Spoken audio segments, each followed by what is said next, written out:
Okay. So, where we last left off, we had a boss fight in the forest against some fae, uh, the Moth Mage and her uh, henchmen, I suppose. And our party found themselves in these woods because they were seeking an antidote for a poisoned woman who was back in the town of Arcanay. And after a couple little side quests involving a literal goose chase and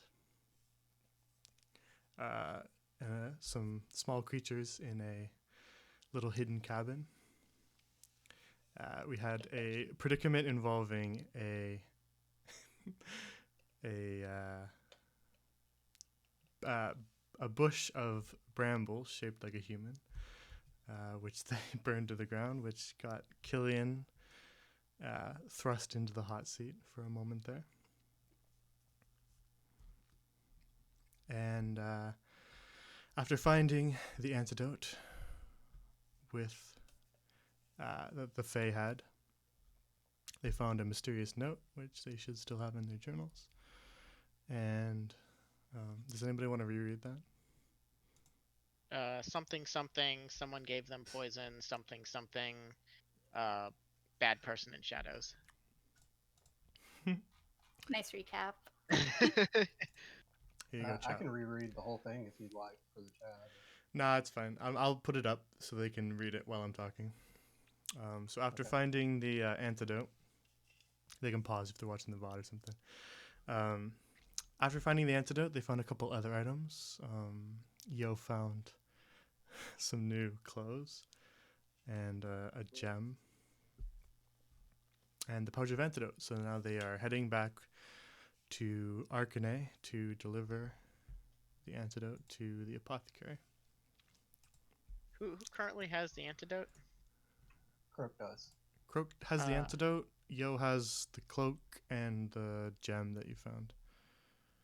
Croak, may I Ballin'. please see that antidote? I'd like to analyze it. I already showed it to you, Kenrope. It is in I would my like backpack. I would like a closer look at it, please. Didn't we do this last session? Yeah, we did. Okay, so there was one thing we wanted to do before leaving the woods. We ended the session, but then had an idea. And I believe it was Killian. So as you guys begin to turn back towards the path, Killian has some second thoughts. So take it away. Oh, hold on, guys. I gotta go grab my plant that I planted. She's gonna dig it back up and hold it in her palms very carefully and walk back with it. So kind of like grabbing some of the earth with it, yeah? Yeah, and she's just gonna carry it in her hand. Because Kenrod's you, gonna you make also it- made it sprout last time, by the way. Right? It's Maybe not you too. have- It's not make like a- big or anything. It's just a green sprout, right? Exactly, yeah. I'm just Kenrod's letting you gonna know be that. a little disgusted and be like, "Why? Why do you just carry dirt in your hand?" I'm gonna put it all up in your bed sheets. You are a disgusting individual. Oh, you have no idea. Well, Uh, then, shall we continue? Well, Yeah, hang on. Do you want that's- to put that in something, or Nah, she's just gonna hold it in the palm of her hands. all right? Yeah. I'll keep that in mind. It's an offhand weapon now. It's a weapon towards Kenro because it'll keep him away. Basically, yeah. All right. So rejoining the rest of the party, you make your way back towards the path. If I use Toll of the Dead, can I kill her plant? That would be so mean if you did that. I'm not saying I'm going to. I'm just curious if I can do it. I mean, you can Killian do. will You can. shank you with her bagpipes. You can use a lot of things to kill plants. So you don't have to use Toll the Dead. This just happens to be the cantrip I know. His necrotic damage, pretty much wreck a plant, right? I believe it's this way. You find yourself back on the Great Trade Road. as it cuts its way through the forest of Yvresse. Do we have to walk? Yes, Gilly, Yeah, we we have never not found that acquired horse. horses yet. Ugh. Kenra Kenra does does- some Kenroach dealing. in the spirit. Kenra does a figure eight. Good to see you brimming with energy, Kenro. I'll be honest, I do that so I can like click on something else while while my character auto moves. So, continuing back down the path.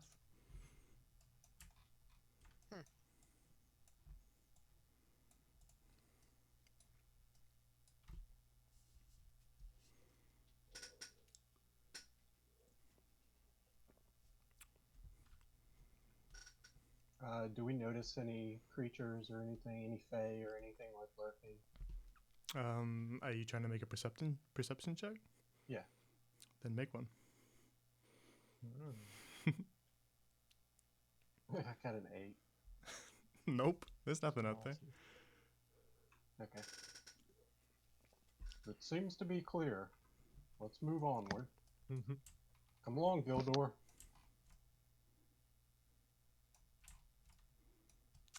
Your mom will get worried.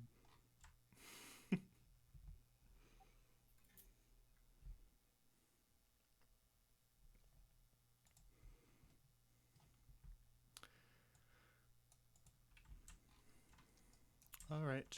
After walking for quite some time, you find yourself. Hang on. There we go. You find yourself leaving the forest, and things begin to brighten up as the trees are less dense, and soon you make your way back to the entrance of the forest and find yourself back in the fields, still on the Great Trade Road. Well, we made it in one piece. Can we just get back Barely. to the city already? Yeah, it's Oh. almost like we didn't die. Jay, what time is it, and how do we know how long it'll take us to get back to the town? I believe we said it was around an hour walking to get back to town. It's around, I'd say maybe midday, because you did a long rest in the woods and assaulted the Fey village in the morning. Okay. So we'll say it's around midday by the time you leave the forest.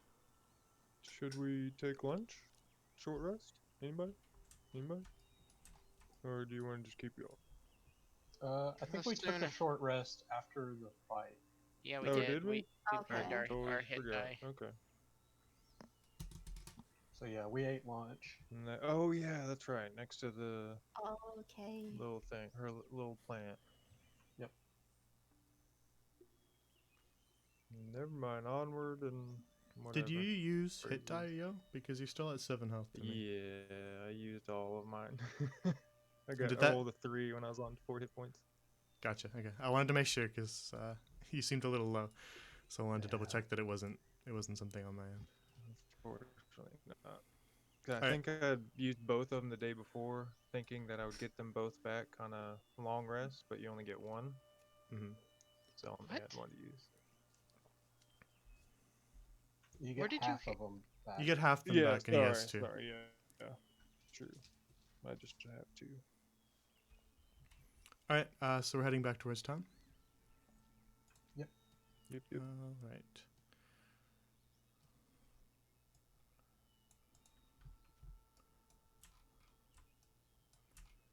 So, currently located right here.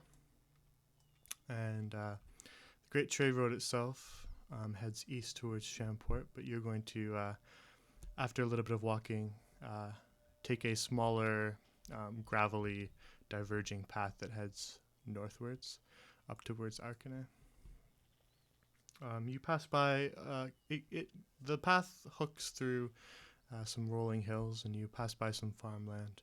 But eventually you start to see the trademark windmills of Arkane gently spinning in the distance. And before long, you arrive Since you're coming from the south, let's put you in the south. Soon you arrive back in Arkana. Finally back in what I guess we can call a society civilization.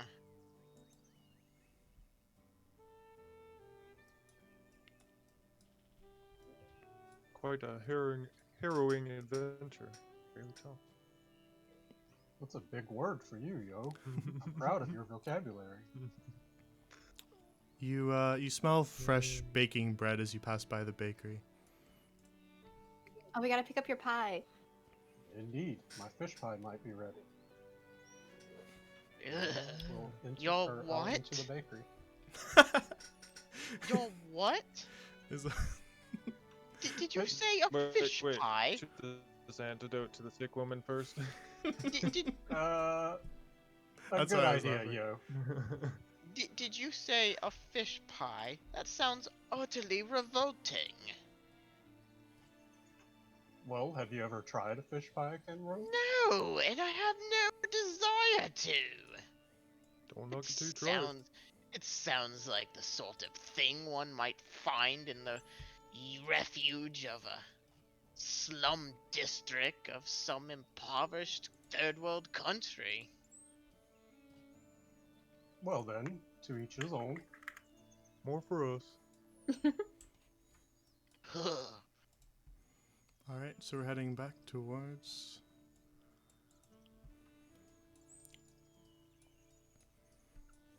to the northern side of town.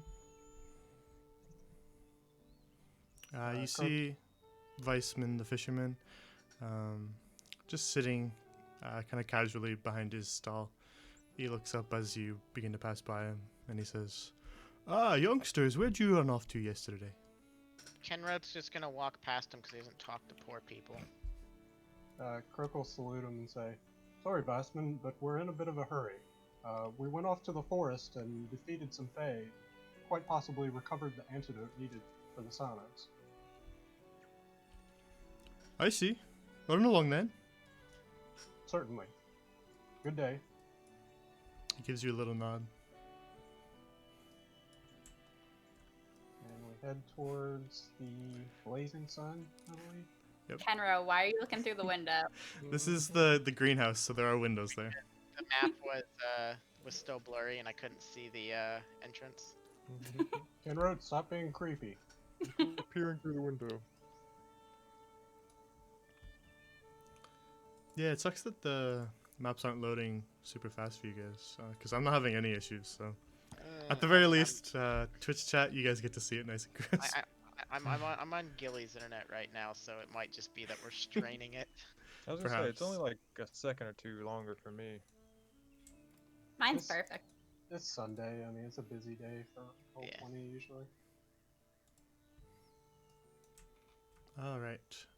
So you creak the door open to the Blazing Sun and head inside.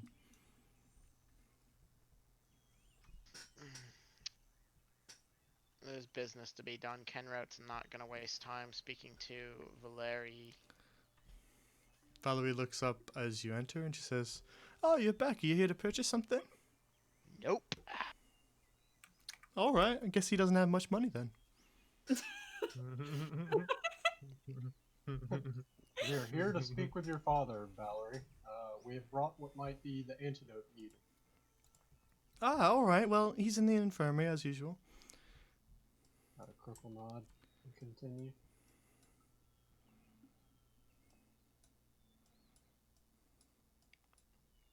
As you walk in, you see Sage. He's standing over the bed and he's just kind of checking her pulse. But he looks up as you guys enter and he says, "You're back. Did you went to the woods then?" Yeah. We got the antidote. No, Killian. Stand by. Dr. Sano, we have acquired the antidote you seek. The question now remains, what is it worth to you?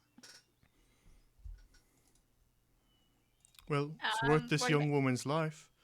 Yes, well, people die every day. The question is, how many coins is it worth to you that she lives? As you say that, he just immediately begins to tune you out and starts looking at Croak instead. You found the antidote then?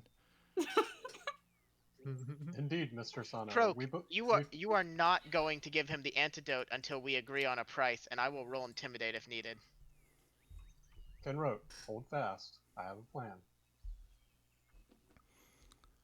Mr. Sano, Yes. we found what we may believe to be the antidote. However, it was quite a perilous journey for us. Several of us almost lost our lives. We believe that it is only fair that we receive compensation for undertaking this task. However, we are happy to give you the antidote. Be happy to give it to you for some coin. We'll give it to you for a random assortment of potions. Well, I'm afraid I can't give you the merchandise, but I can find some money in our budget to pay you for your endeavors in the woods. After all, you Excellent. did do my work for me. You're welcome. We got mothed up, man. Indeed, we did. Much appreciated, Mr. Sano. And, Unfortunately, this is not the most affluent town, so I can't pay you a fortune, but I can pay you what I can. And how much can you pay us?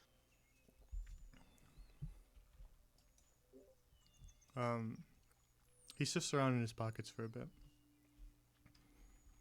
while he's searching for his money, Croak will remove the leaf Wait, pouch if you from want to his unmute me, backpack, you can. Okay. and he will take the the vial of the purple tinted liquid out and hand it to Mr. Sano. Wait. How much money did he give us first? As he's sifting around, he sees you take that out, and he reaches out his hand to take it from you. No. Kenrod's gonna kind of put his hand between and say, "Money first." There's a woman dying, Kenrote. Surely That's- he will pay us. He already said he would.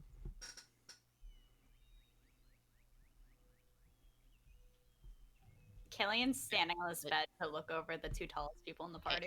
And Kenrod's gonna look directly at Croak and go, "Money first." Well, not very intimidating. That's accurate. You just kind of Ken wrote his voice kind of cracks as he says it. Croak just kind of glances at him and then just continues dealing with Mr. Sano. Sage says, "Hold your beer, Dolph. You'll get your money. Just worried about this young woman here." But then he finishes pulling out some coins and hands them to you, Croak. He hands you a total of. He says, "All I can spare is 10 each for the lot of you." It's better than nothing. And Kenrote will hold out his hand. So he hands you a total of 50 coins. A pleasure doing business with you. And then he quickly takes the antidote, and as he's talking, he just begins to work. He kind of inspects it, pulls the stopper on the small vial and sniffs it. Kenrote divvies up 10 gold for everyone. I'm surprised he didn't try and pocket it all. I am a legitimate businessman. Do you have the letter, Croak? Yeah, I'm about to show it to Do him. we... Okay. I'm waiting for him to do his doctor stuff. He inspects the antidote for some time and then looks back to you, Croak, and says, "Can you tell me more about where you found this?" Indeed, we found it in a building deep in the Vrest Forest. It was in a Fey encampment, actually. We had He to nods defeat along. We had to defeat several wasp knights and blink dogs and eventually a moth mage. But we acquired it along with this letter, and Croak will show him the ominous letter. And the stylish cloak. I strike a pose. He takes the letter and you see his eyes scan it. Then he looks back up towards you and he says, "Well, you found the antidote with this letter then? Indeed. I suppose then it seems as though this is our best shot." And he tips the woman's chin up slightly.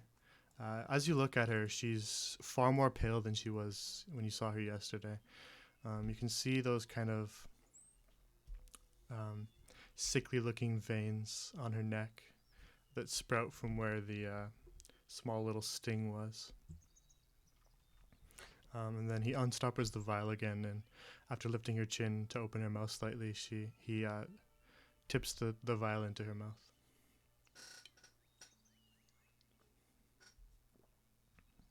Good thing we didn't stop for fish pie. After about a minute or so of just pure silence, and he just kind of frowns and focuses on her. You see the pained expression on her face begin to fade.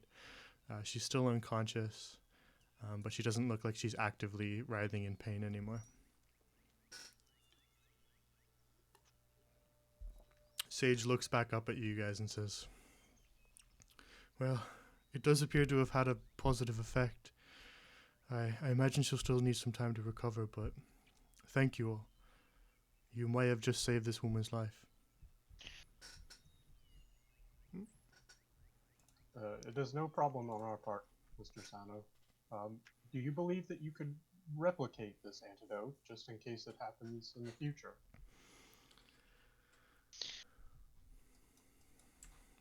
Well, it's a complicated process, but I believe I can give it a shot. Well, if you need more Fae, it'll be double next time. I see. Hopefully next time I won't be as busy and I'll be able to handle the procurement myself. I'd hate to send you youngsters into the woods again. I believe It's you. no trouble at all as long as you have coin. I believe you understand why I said it was so dangerous. He looks across at some of you, Indeed, sir. who are looking a little bit worse for wear. Yo. And he says, "I have some spare bandages. You can patch yourself up and stop the bleeding." Oh, thank you, sir. Free of charge, I assume. Of course, I'm a healer. Very much Excellent. appreciated. I want to see if they have anything I can buy that I could smoke. That would be good to smoke. Wait, have you been muted this entire time? That's why I haven't been able to hear you. He finishes wrapping your bandages, and then gets back to work. He pauses for a moment as you guys kind of begin to filter out of the room, and then he goes, "Oh, hold on." Hmm. And he looks towards Croak, I guess, who's the closest, and Yo, and says, "There was a young lady who came into town. She said she was looking for the Rangers. She mentioned that she met a party that was heading into the woods. Was that you Ah, guys?" yes. Miss That was Cloverly. us. Well, Uh, she rushed off in a hurry after she couldn't find the division of the Rangers in town. I believe she was heading south to Shemport, but she did leave me something to give you as thanks. She said you folks helped her find her way to the town. Indeed. He hands you a jingling pouch of coins. He says, "She told me to give you that as thanks." Kenrote is going to quickly move over. All right, hang on. He Hand handed it to that Croak. I would like to challenge him with a sleight of hand or whatever I need to make to try and just yoink that away. Bring it, Kenrout. Yeah, that'll be sleight of Mhm. hand. Oh, that's not very high. Damn. All right. Did he Kenrote, just slap his hand away? yeah, you can do whatever you'd like then, Croak, because that was a nat 20. Croak just holds it above his head where he can't reach it. That's better. I simply wanted to count it and see how much it was. I can count as well, Kenrote. I may be a soldier, but I'm not stupid. Thank you, Mr. Sano, for relaying these coins to us. It is much appreciated. Of course. You take care now. You as well. Oh, one more thing. Yeah. I believe that Kenrote and Killian met some interesting creatures in the woods as well. I believe Killian described them as maracas. Um, do you know of such creatures in the woods? Well, it's nothing that I've ever seen. Haven't heard stories about them either, so I suppose not. Well, if you do meet them, I believe that they are friendly, so you should have no fear. All right, understood. Croak will salute him and then exit. He gives you Croak, a how stern nod. You'll bow and thank Croak, you for the healing. Or the bandages. Croak. Yes, Sorry, Kenrote? And he's holding his hand out and he goes, "My fair share." Croak counts the coins in the pouch. It's an additional 20 coins each. Okay. He will hand he will hand the 20 coin share to Kenrote. And Kenwood's just gonna double count just to make sure that all 20 are there. Thanks, Croak. Okay, I want to buy something that I can smoke in here. All right. No problem. Let me pull up your inventory. Do you want me to just go through them and you decide what you can smoke and what you can't? Because I don't know how Gilly seems willing to smoke anything. So. All right. So as far as like actual items, she lists off. She goes, "Well, we have potions of healing. Those are 38 gold. I got some perfume. I believe you bought some of that from me already there. Yep, earlier. I got a flask of oil here. Some glass bottles. A healer's kit. We can sell you some holy symbols of Brava. We got some vials of antitoxin. Help you if you get bit by a snake or something. And, well, we have some more components, herbs and such. So we've got some sprigs of mistletoe, charcoal, incense, herbs, some colored sand, hummingbird feathers, honeycomb, mandrake root, and some eye ointment made from mushrooms, saffron, and fat. Anything catch your fancy?" Can I smell the herbs? How much So is it's the a- healer's kit? Oh, sorry. Healer's kits are 5 gold. It's a mixture of herbs, so it's not just a single herb. That's a it, like, mixture for- of charcoal, incense, and herbs, is what it is. Does it smell good? It smells like charcoal with some incense and herbs. Sure, I'll take that. All right, that's Uh, 7. That's 7 gold then. You. Kenrote is going to ask, tell me, young lady, do you have any relation to the woman in the bed in the other room? No, I never met her before. Why? Oh, that is unfortunate. Well then, I shall purchase one of your healer's kit. That's 5 gold. There you go, and I'll just give 5 gold. All right. She I hands need- you a small parcel that has the components of healer's kit, and she takes your Cool. gold. She counts I your will. gold carefully. I need a glass bottle or a pot for this. She holds up her plant in her hand. I need someone to put this in, like a glass bottle or something. She thinks for a moment. She says, "Well, we got some flower pots Oh, in, yeah, in I'll the take back one in of the those. greenhouse. I could sell you one of those for 2 gold." I'll take it. She takes a couple steps and she goes, "Corey, can you grab me a pot from the greenhouse?" And then you hear, "I got it, sis." And then she says, "You'll be back in just a moment with your pot." Thanks. Gilly, I got some pot. Oh man, can you smoke it? We can try lighting it on fire later. Oh, that would be fun after class. Mm-hmm. Sounds good. Corey returns with a small flower pot in his hands, and he hands it to Valerie, and then returns to the greenhouse. She hands you she places the pot on the counter and says, "All right, then 2 gold." Killian hands it right over, and she plops the little plant into the pot. And now she's carrying a plant in a pot. All right. her eyes kind of scan the rest of the party. Anybody else want something? No, thank you, ma'am. Not at this time. How much was a healing potion again? 38 gold. That's a steal. Ooh. Much more expensive anywhere else. Is that true? Yeah, I think typically they're like 50 gold. Typically they are. Alright, I'll buy one. Please and thank you. Alright. She turns around behind her and grabs a healing potion from her inventory. And then hands it to you. Says, alright, that's 38 gold. Thank you very much. I'll hand it over. Oh, I have the package, don't I? Nice. Yeah. She oh my God. she counts your gold carefully, yo. And then satisfied that it's all there, she places it with the rest of her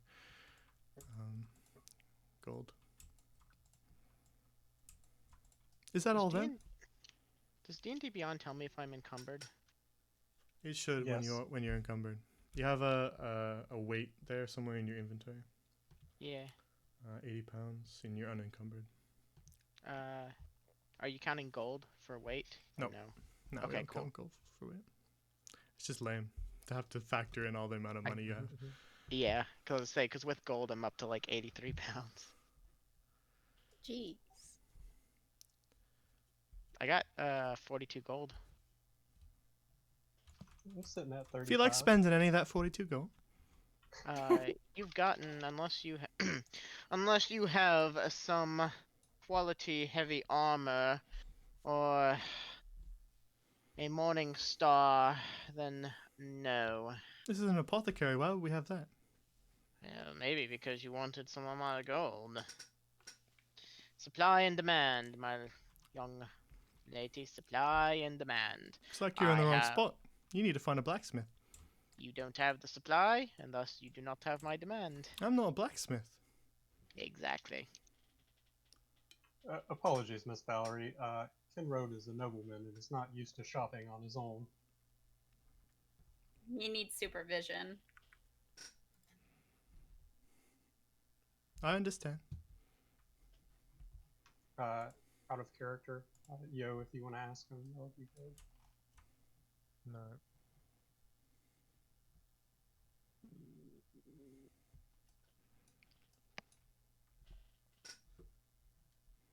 I Well don't think then. I would remember.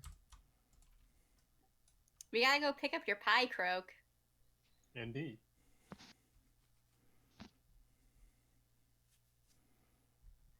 Croak will leave on his way to get his fish pie. Yeah, Yo's definitely more excited about the fish pie than anything. He follows. Alright, come back soon then. Thank you. Thank you, Miss Valerie. My pleasure. Alright, heading back into town square. Did we ever get the name of the ranger or archer that we passed by? That was Just Cloverly. Oh, okay. that's what it was. Yeah, Cloverly Peregrine was her name. Oh, okay.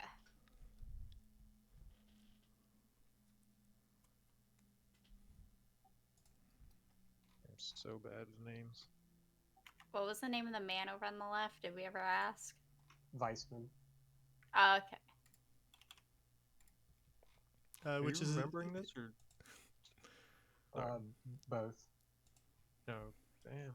Are we going back for the fish pie now? Yeah. Croak is. I mean, You Gilly can know go it. there.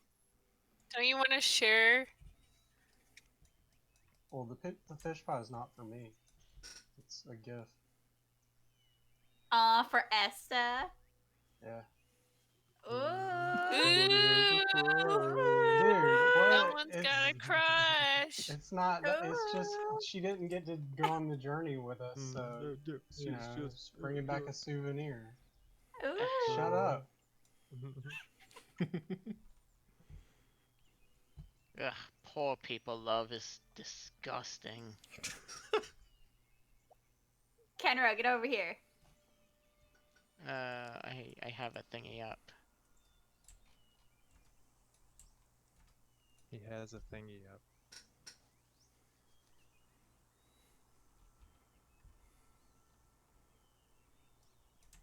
All right. Greetings, Miss Bell. A pleasant smell hits your nostrils as you enter the bakery, and you can hear the fire from her oven crackling in the corner. She looks up from her book as you enter, and she says, "Oh, hello. Back to tell me more stories." Well, Gilly, We murdered Gil- some fairies. yeah, Gilly's gonna ask what the newest fresh baked bread is right now. Hmm. What's the newest baked bread that's just come out of the oven? Well, I just finished some almond sweet rolls, and she looks at Croak. I finished your fish pie as well. oh, thank you, Miss Bell. What do I owe you? Did we agree on something last time? I forget. We didn't. three I slices. provided the fish, and just asked her to make it. This is like a new recipe for her, so we didn't agree on any certain price. All right, then it'll probably be similar to the other things she offers, which would be just 4 gold then. Certainly. He will count out 4 gold coins and place them on the bar. She hands you a medium-sized pie wrapped in a cloth. Much appreciated, Miss Bell. And yes, we do have a fresh story for you. Well, I'd love to hear it if you have the time. Sure. Perhaps one of the others would like to share the story. So, Well, one of your friends mentioned you killed a bunch of fairies? Oh, yeah, we killed some fairies, and we found the antidote for that woman in the apothecary. Oh, you mean the fae. The fae, some of the fae that attacked my mom, right? Oh, yeah. Yeah, we killed those, got the antidote. Have you ever met any suspicious person named E before? Named E. Yeah, Or maybe Um, their name starts with E? maybe their last name. Maybe it stands for evil. Oh, that would make sense. Gilly That's says, clever, Killian. What? "Oh man, I would never have think- thought of that." I think you're onto something there. Yeah, right? He's the evil guy, so it would make sense if he signed his name with E. Well, Why didn't I think of that? That's why you're the smart one. I've never met anyone named E, or Evil, or well, I don't think there's anyone in town whose name starts with an E. Huh. My roll 20 just crashed. Mine did earlier, but I just refreshed and it fixed it. it's karma for drawing on your tokens. Don't take my crown. Thank you for the information anyway. Yeah. Also, we ran into some maracas, some wild maracas. Maracas? Like, what? What does that mean? They're very adorable creatures that sound like maracas. What's a maraca? A maraca is an instrument that sounds like. How the frick do you describe a maraca? A maraca is Sounds an like rain. instrument. Yeah, it sounds like rain when you shake them. This sounds like And- rain. Yeah, so we ran into some of them in the woods, and they like presents. So if you ever see them, they're really sweet. Well, they do sound like it. Yeah, they sound like that. They got little hollow heads filled with things, and it Mhm. sounds like rain. They sound adorable. They were adorable. So if you ever run into them, don't be scared. They're not fae. Okay. Well, not bad, anyway. Yeah, they're not bad. Oh, Not like the evil moth lady. Oh, and we did help the goose. That was important. Oh yeah, we saved some goose eggs. The goose. Yeah, Yeah. protected them with my hair. Uh, Gilly o- did. Okay. I'm not sure I know what you mean, but it sounds exciting. Miss Bell, how fares your mother and grandmother? Oh, my mom's recovered. she just had a bite on her arm, but she's feeling much better now.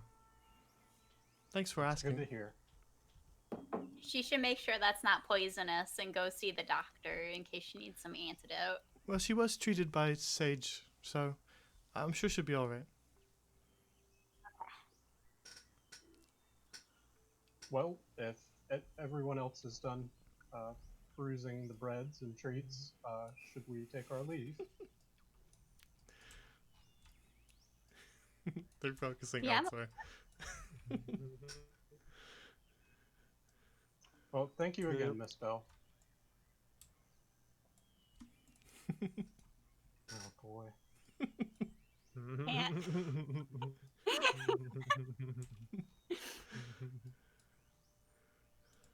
Laugh it up. Belle waves you goodbye and says, "Have a nice day." Bye. Me too. You as well, Proclamon.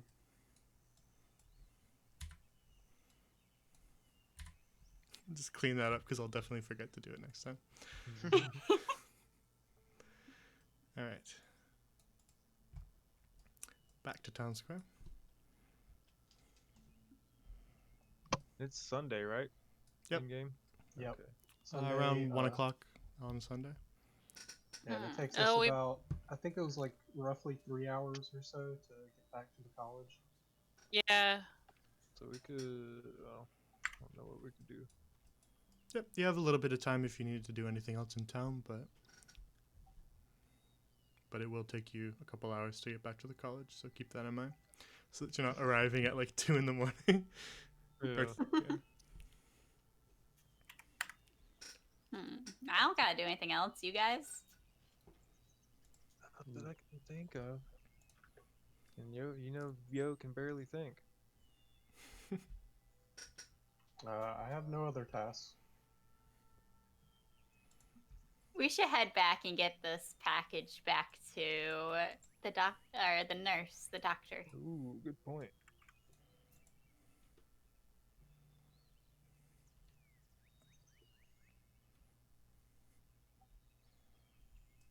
Unless we want to ask around for anybody who knows this E E. person.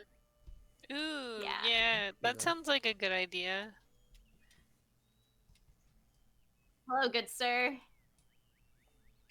Do you Hello, know young lad. any? Young lass. Do you know any evil person that's name starts with the letter E? Well, I can't say that I do. Hey, worth a try. Do you know? Just- Do you know any evil person in general? It's a lovely young small town. It's not really any evil people around here. You know anyone whose name starts with an E? Well, certainly not mine. Not Sage. Not Lavender. Not none of the rangers who come into town. Not the folks at the bakery.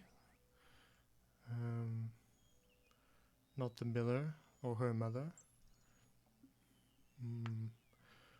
Not young Miss Dallas, who comes back to town every once in a while, but not that I can think of. Okay. Apologies, I can't be of more help. It's a mystery. It's- Hmm. You're right. Perhaps we could ask at the Church of Broth. Oh yeah, I could ask at the church. Can I look around the buildings to see if there's like any weird voodoo messages on the walls? They're just small, humble houses. You see some plaques. This one just says Weissman Meats and Goods, and this one says Dallas Ingvilder. This one over here has a sign that says the Okay. Blazing Sun. This is just a Wait, shed. what's her last name? Ingvilder, with a Y. Is that an I or an E? Oh, Y. Damn it. Thought I was close to something. You almost cracked the case. I thought I did. Killian looks very suspiciously at this horse. It's a horse. It just kind of whinnies and looks at you. be happy I can't cast any What? spells. Wha- I'd uh, be interrogating you. Who? Can we take this horse? It's the Sano's horse. That's cool. They owe us. Oh my god. They paid us. I mean, how much for the horse? Is there Santos nearby I can ask? I'm going to buy this horse. They already said they wouldn't rent it to us. I didn't say rent. I said buy. They need it, apparently. Or the one they got. aggressively acquire. We are too poor to afford a horse right now. We can aggressively acquire the Where are horse. you gonna keep it? In your room? We have stables. Do we though? I assume. It is this magical college. They have stables. They must have horses and animals and such.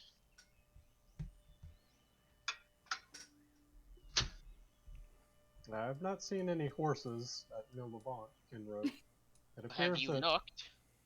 I have traveled the grounds. You have as well.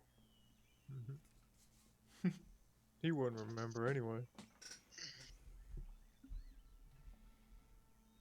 Well, no use dilly-dallying. We have other businesses to attend to. Let us head back to the campus so that the nurse may reward us for delivering her package. Well, perhaps we should ask at the church first, if anyone knows of an E. Why do we care? Kinro, while you may not care, some others of us may. Gilly, do you care? I would like a horse, but they did tell us that we couldn't take that one. Gilly doesn't care. Killian, do you really care?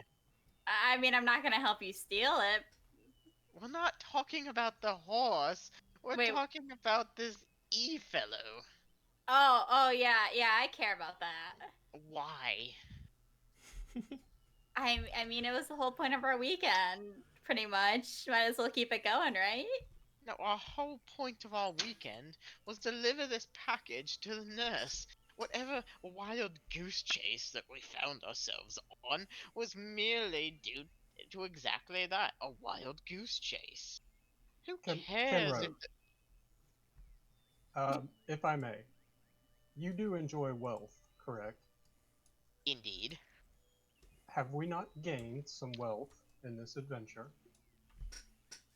That is true. Perhaps finding out who this E is could lead us to more wealth. In what way? Well, if E was able to organize this attack on Arcane through the Fae, then we can assume that E has resources. Ah, so you're saying that E may hire us to help her with her plans? A curious proposition. That's not quite what I was saying, Kenro, but perhaps if E is a threat to us, or the town, or If we're anyone willing we to are work for friendly E for with. money, then there will be no threat, only business. Sure, Kenro. Yes, that. Very well. We will seek out this E, and we will inquire if we can do business. Perhaps we can poison the townsfolk for money.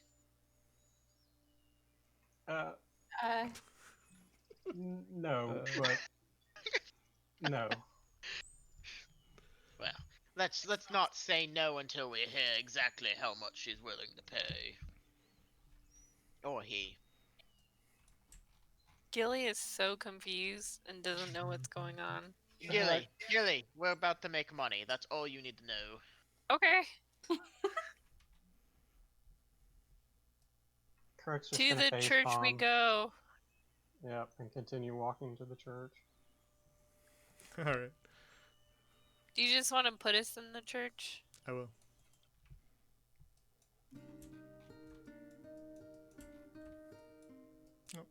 Oh yeah, Cook didn't come last time, so he's not here. Yeah, he's not going in. He was just hoping you guys. Are you coming in this time or no? Nope. Oh, you trust us? Let's see if we Are can. you asking in character or out of character? In character. Yes, he trusts you in character. Well, this place is tasteful. Hello. Did you need something? Are you here to take in the word of Brava, No. or say a prayer? No. Then can I help you with anything else? Probably not, but I'm sure that my compatriots here are going to ask anyways. We don't know her name, right? I don't Do think we? you asked last time. So, rosy cheeked priestess, what's your name? As I just attempt to look for where the hell I named her. It's been a while since I've talked to this character. What in the world did I name her? Rose. No, that's definitely not her name. Oh. Her name was Marion. Sorry. So close.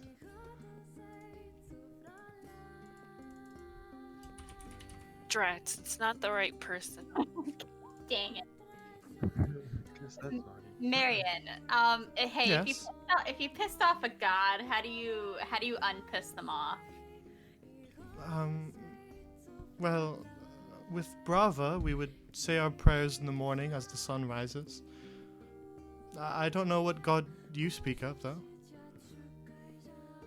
Our fine I'm friend really here hoping- decided to desecrate something to, what's his name? The nature god. Yeah, I think I pissed off Athar. Nature, Athar. Athar, yeah. How did you manage to anger nature? It's a long story. Yeah. They burned it. I see. No, it's pretty short. They just destroyed his shrine. It was an accident. Well, It was not an accident. I saw them. I It don't was have very much intentional. experience with that religion, so I'm afraid you're asking the wrong person. You're screwed. All right. I'll try and figure it out. Killian's Well- gonna back up and kick Kenra on the shin. I wish you luck. Since you can't help her, do you know we seem to stumble across some sort of conspiracy out in the woods with the Fae. Do you know of anyone whose name starts with E? She thinks town? for a moment. Or She that has says, been coming through town? well, I don't think there's any E's in the Sano family. Weissman, no. The Millers, no, none of them. I can't think of any E's in town. Gilly's gonna ask, have you seen anyone strange come into town that is not us? She says, well, I was going to say you folk, but not that I can think of. We only really get some students from time to time, but I can't say that they're strange.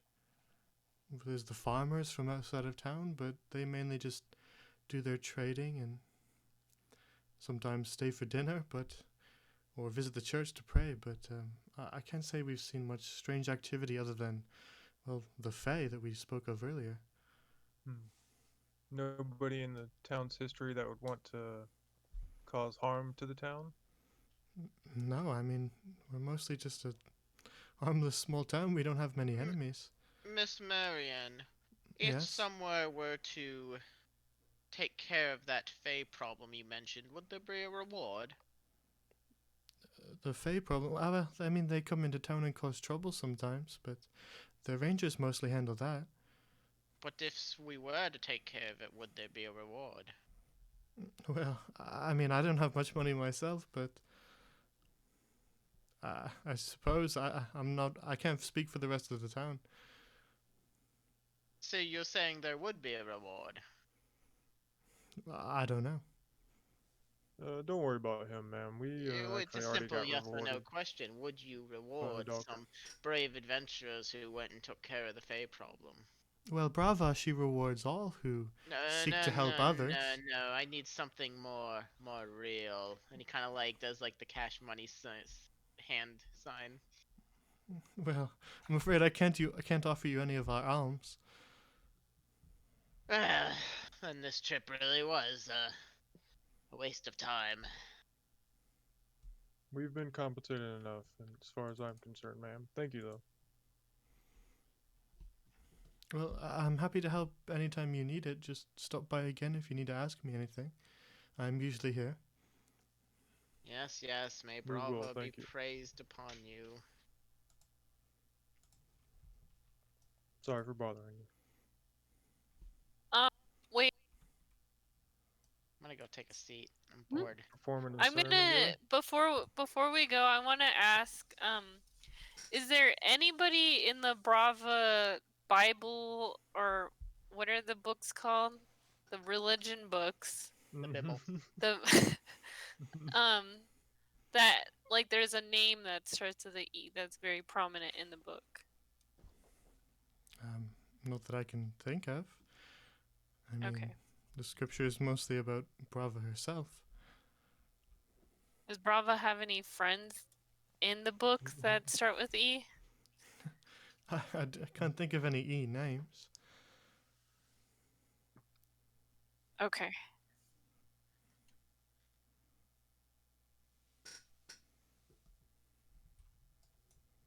He looks a little disappointed and then starts to walk out of the church. Ah. Before he, what is this thing? Is it water?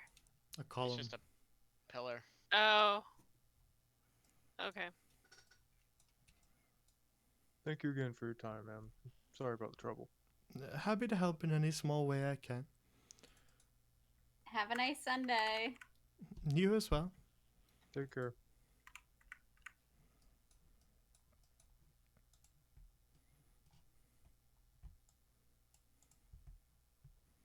All right. This E fellow is one elusive character. I take it you acquired no new information then. Nope. No. Nope. We tried. She Well- couldn't recall any new people that have come into town, and unfortunately, is it called the Bible? The Bible or Scripture only has The bravado. the brava only has information about the god herself. So Gilly shrugs. I see. Well, thank you all for your efforts anyway. We tried. We did try. For once.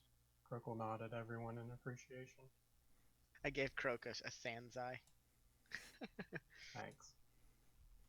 I guess we should head back to school now? Indeed. War? All right.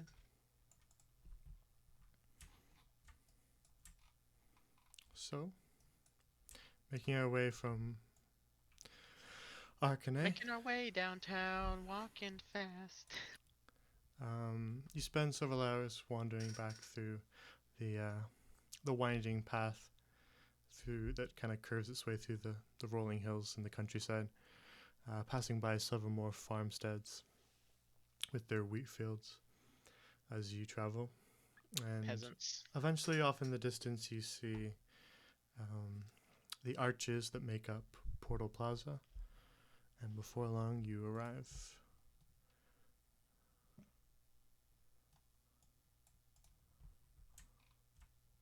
As they approach the plaza, Gilly's gonna like run, and he's gonna be like, "Civilization, home. I don't have to walk anymore."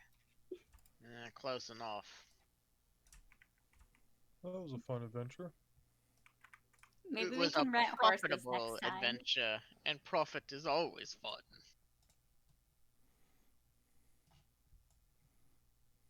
Speaking of profit, we should get this ruby and cloak checked out. Yes, I do Really? want to go to the blacksmith as well. Oh yes, the goose gave us a ruby for protecting its eggs. I totally forgot about that. The goose gave you a ruby? You know. Croak kind of looks at everyone else to confirm if what Yo is saying is right. Yeah, didn't you see it?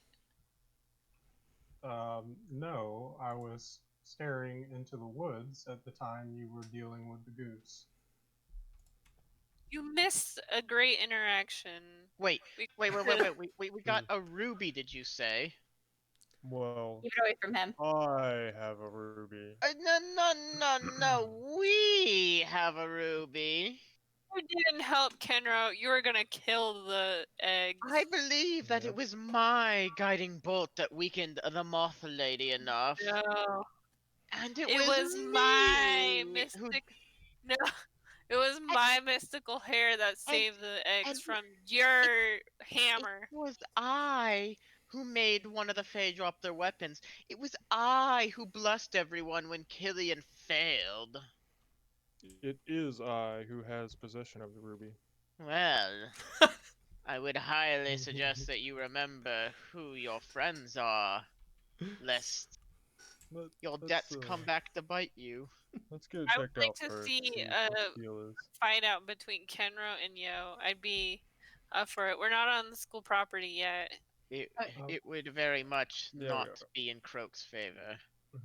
Yo, would you mind me perhaps looking at the ruby? I'm interested that a goose gave you this. I suppose. Just don't let Ken Rote get a hold of it. I will hold it over his head again. Can I make an Arcana check to see what I can observe over it while they're holding it directly above me? I don't think That's he's what I'm actually about holding to it over do. you. They're taking a look at it. I think they are holding it away from you specifically. So Yes. I'll make a Alright. perception Okay. to see how much I can see. let's do Croak. Make your Arcana I got a 9. a little low, but now that you guys are inspecting it, you notice that there's a small rune that appears to almost be inscribed in the center of the gem. Did any of us read it?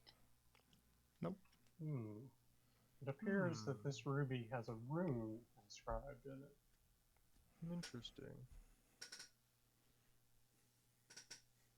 I Really? cannot read it. Do you know anything about this? Would you like a look, Gilly? Sure.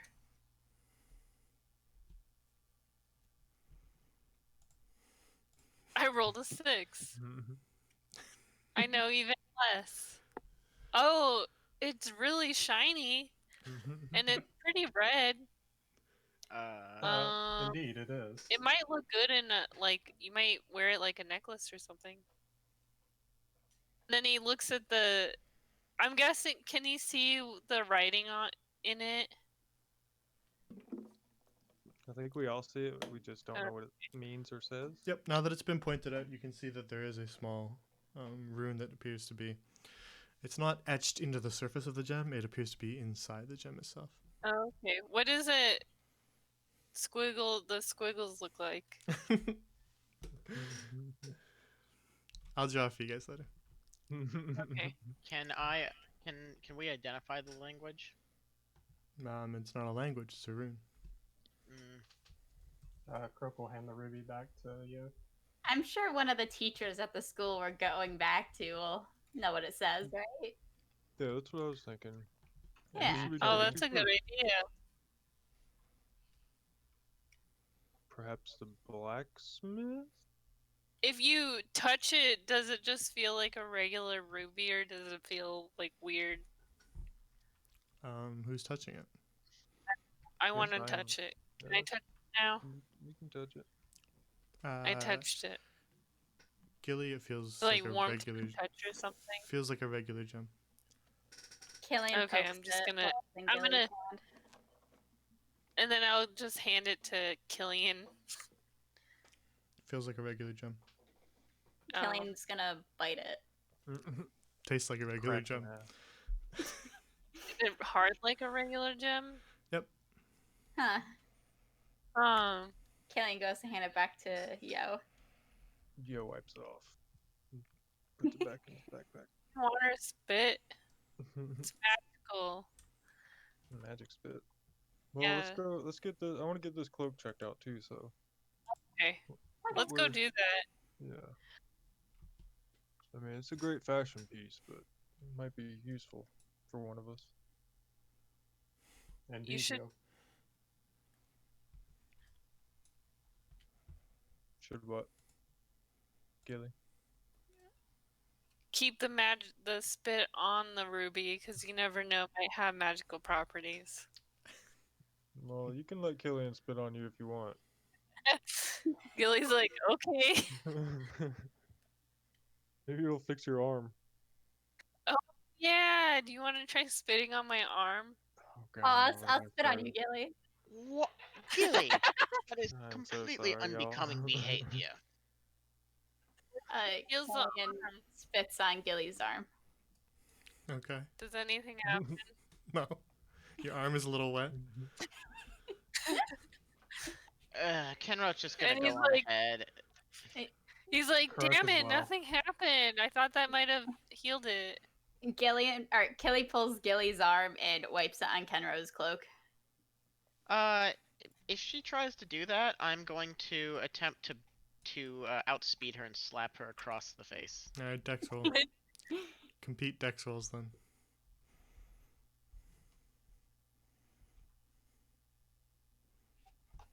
20. 12. Alright, she's wiping it on your coat then. Eat spit, Kenro.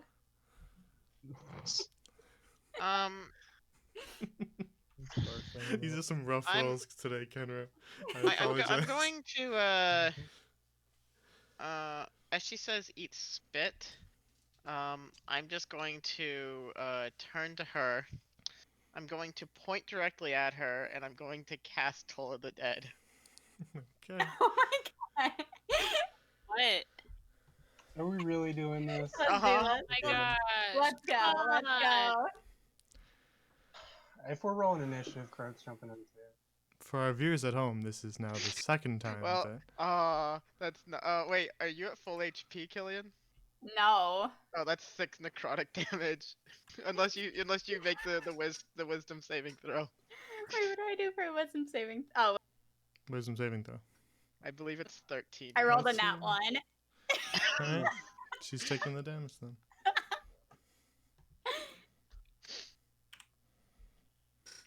No. Wow, that would have been a better idea. It's too late now.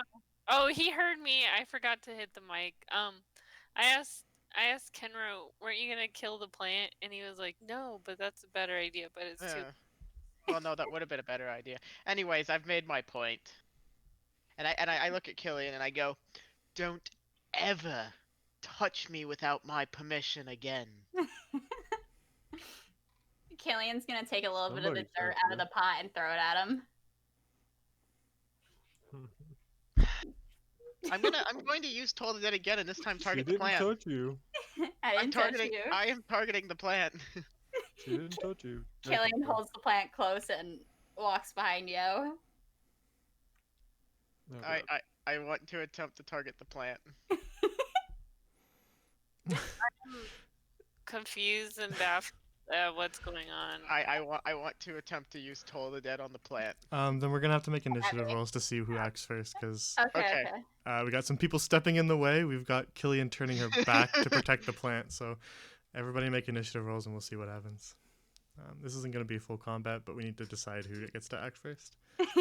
I rolled a 19. I rolled a Alright. 19. 13. Roll this when we don't need it. Why I do we rolled have- it. Why do we have 2 Kenrites in there? What was that? 3? Is that an old one maybe? I only see the one. I see 2. That was a 3. Oh. Let's do alright. the old one. Do I need to roll? Do we need to roll competing 1d20s to see who goes first Yep. versus a Okay. 19? Oh well. All right, she's going first then. Yeah, I am. So I don't think you guys would have been quite in the way yet, since they're gonna Okay. act first. So Killian, you can do what you want. I believe you turned around to.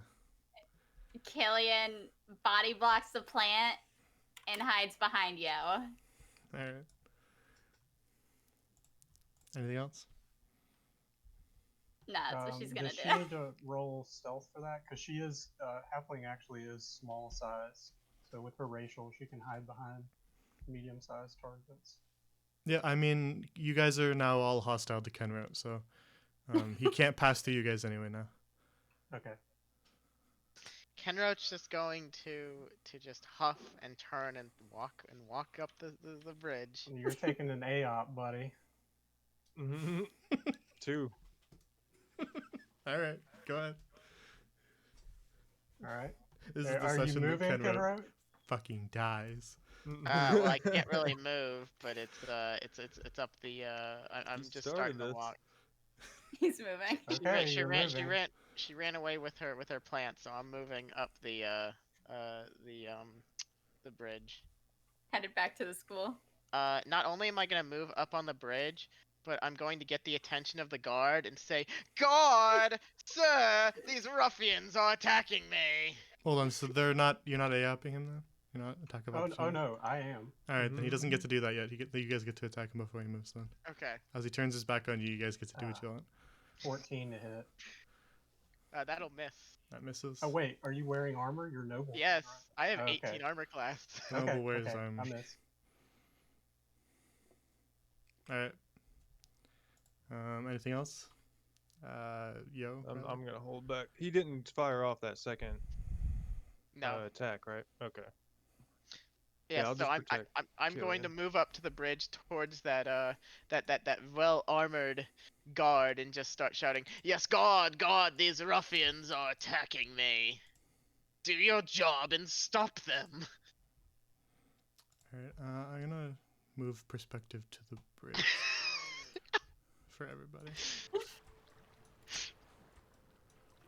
So I'll move you Starting a guys fight. all back here. Hang on. Here we go. So you're still switch you to. Yeah. There So we he would move his 25 feet and just go, God, these ruffians are attacking me." The guard, well, Prospero, slowly hauls himself to his feet from his rocking chair and just says, "I am not blind." Well, then stop them. I believe you initiated. Incorrect. I was assaulted by Killian. Fighting is prohibited on school grounds. This bridge is school grounds. Move along, Okay. student, or you will be punished.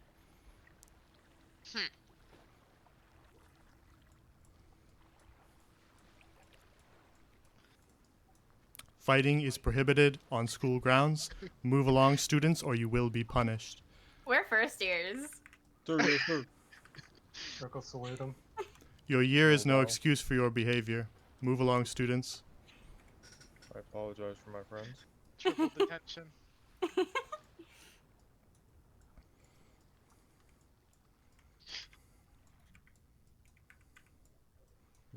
Not following us. Oh gosh. Next time it won't be the flat of my blade, Kenro. He goes, "Next time I won't go easy on you, Croak." The gates to the college creak open. And Prospero watches as you guys Have pass a through nice the day, gates. Prospero. Move along, students. Okay, I'm going. And Killian just scutters across and through the gate. I don't think anybody's tried to inspect Prospero, have they? No, No. no. Okay, he's just again. Where's the Croak's final nurse's form. place? Okay. 5, 9. Oh, hang on. Water's Yeah, still we have to flowing. drop off the thing. All right. Healer's house. All right, everybody's already in there. Perfect. Okay, so you make your way into the healer's house. Her door is unlocked. She is currently bent over some work, but she looks up at you as you enter the building. Is Uh, Zesta actually here? Oh, hang on. Where is she? Oh, there she is. No. She was here last time. I forgot to delete her.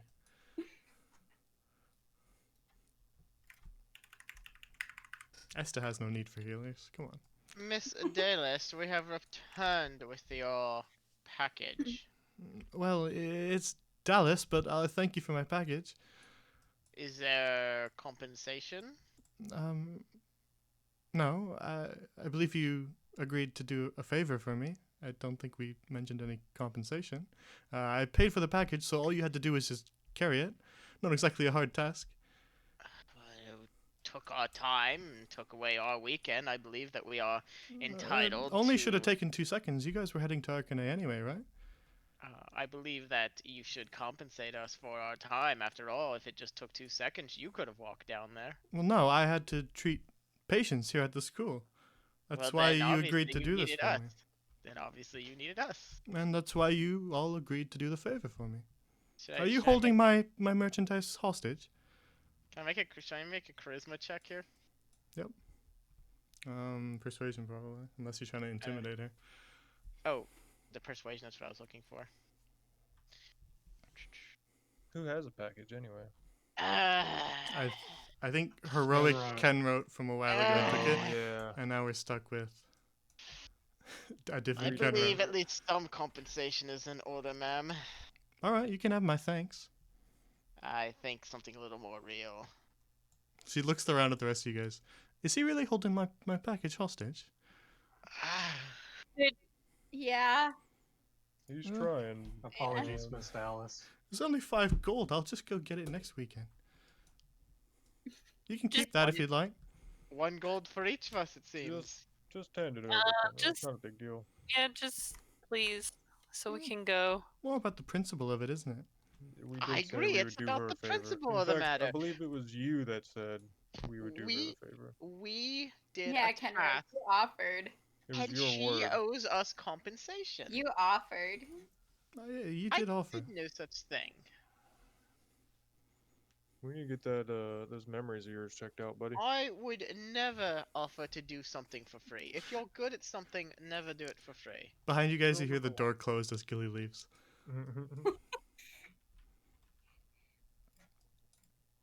Yeah, And now then, Kenra, Miss you Dallas, offered.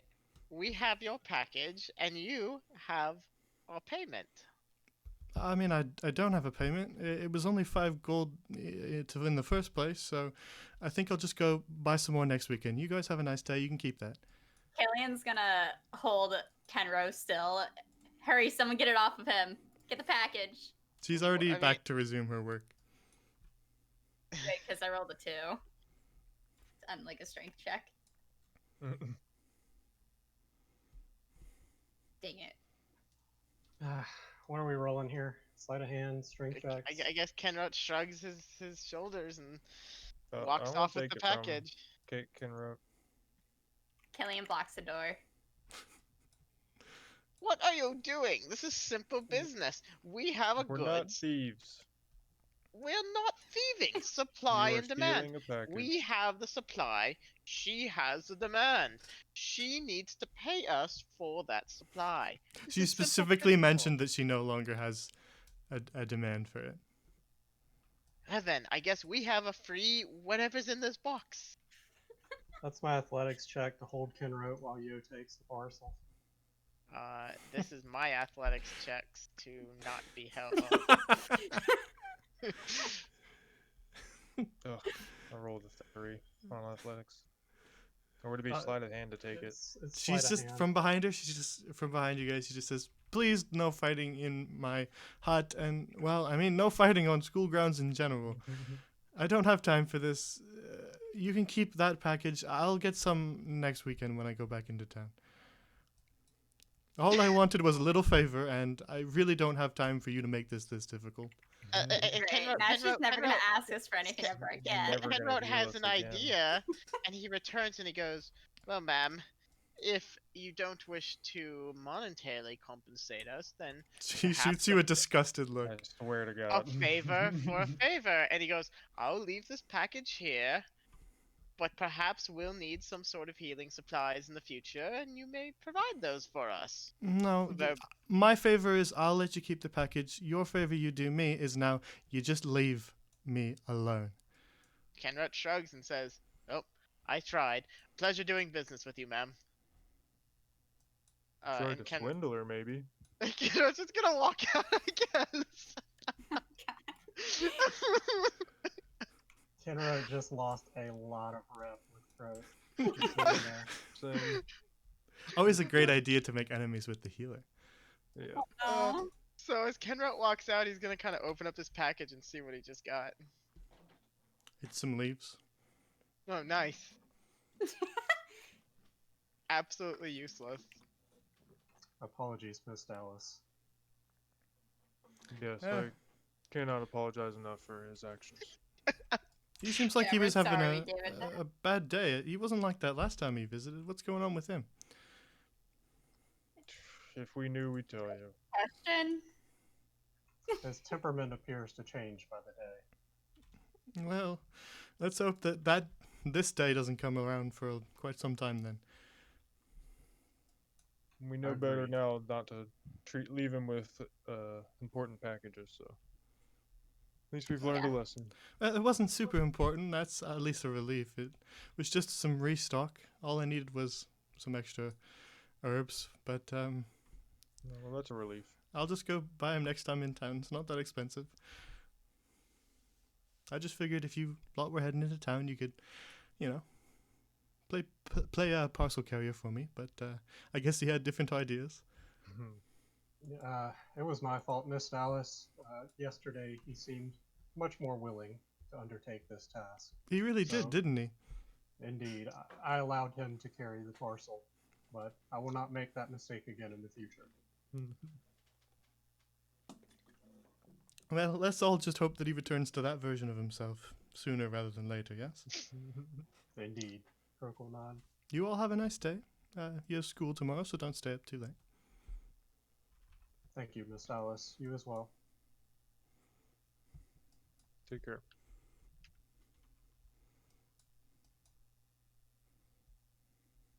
I was like super embarrassed.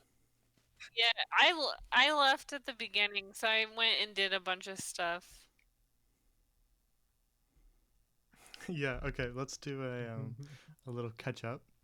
So after Gilly left, he headed back to the dorm, met Esta there, who was also probably waiting for dinner, and gave a detailed account of what had transpired on the weekend to Esta, and then went to have a shower before dinner.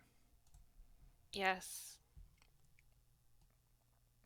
All right, so back to Sundial Square with the removal of Gilly.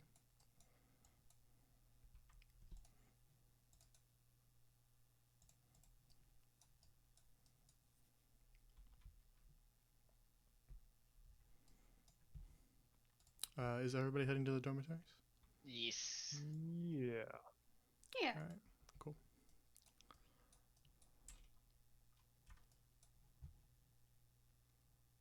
I'm gonna be coming out of the bathroom with a towel around my shoulders as I come back. A shower seems like a great idea, so I'm gonna pass Gilly, and I'm just gonna go, Gilly, you wouldn't believe all that fuss over some leaves. What? There was leaves in the package. Oh, okay. I'm gonna go catch up with Esta. Wait. Do you want to smoke them? What are they? I don't know, but they'll probably burn. Maybe later. Sounds like a plan. And then he's gonna go back into the kitchen and then talk about the goose and the eggs now. Kenrod's gonna go take a shower. And then as Croak walks by, he's gonna be like, "Oh, and Croak got you something." And then he's gonna do like embarrassing wink wink. As you say that, the rest of the party kind of enters the hall, and Esta hears them from behind, and she just kind of turns around to look at you. Croak will salute Esta. She gives you her usual kind of fumbling half salute. Are we supposed to be able to see Esta's name tag? Yeah. We can't see it on the player thing. Hmm? I just happened to have the stream up and I saw it. Oh, hang on, I'll fix it. Oh yeah, I don't think we've ever been able to see it. I just remember her name. Because I We just love her realized so it's the much. first time I've seen her last name spelled out. Didn't these bushes used to be green? Here you You made them orange for fall. That's cute. I was wondering if I imagined that or not. And the pumpkin on the table, is that new too? Mm-hmm. Yeah. Oh my I god. know, I like thought, that. I like thought I was it. going crazy. Oh, and then so Gilly's like doing hand motions for the egg on his head, and then the journey through the jungle, which is really the forest, and then he's like, and that's when we were able to reunite the eggs with the goose. As you tell the story, Esther just kind of laughs at various points in the story with your misadventures and your goose chase. And then as you kind of wrap up, she says, "Well, that sounded like a lot of fun. I wish I could have been there." Time you'll have to come out with us. Yeah, it sounded like a lot of fun. And then she Whoa. looks over at Croak and says, "I'm a boy. Gilly said you had something for me then." Indeed, I stopped And by. Gilly's gonna like nudge his shoulders and wink at Just makes a big Croak. clank. Croak just kind of death glares at Gilly and then returns to speaking with Esta. I He's stopped by gonna the snicker baker as he walks out. and acquired a fish pie. Fish, so gratefully caught by Yo, was cooked into a pie, and I brought it back as a souvenir. Perhaps you would like it.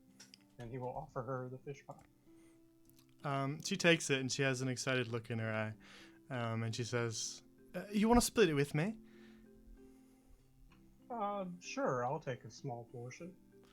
She immediately just kind of sprints out of the room to go find a knife to cut it in half.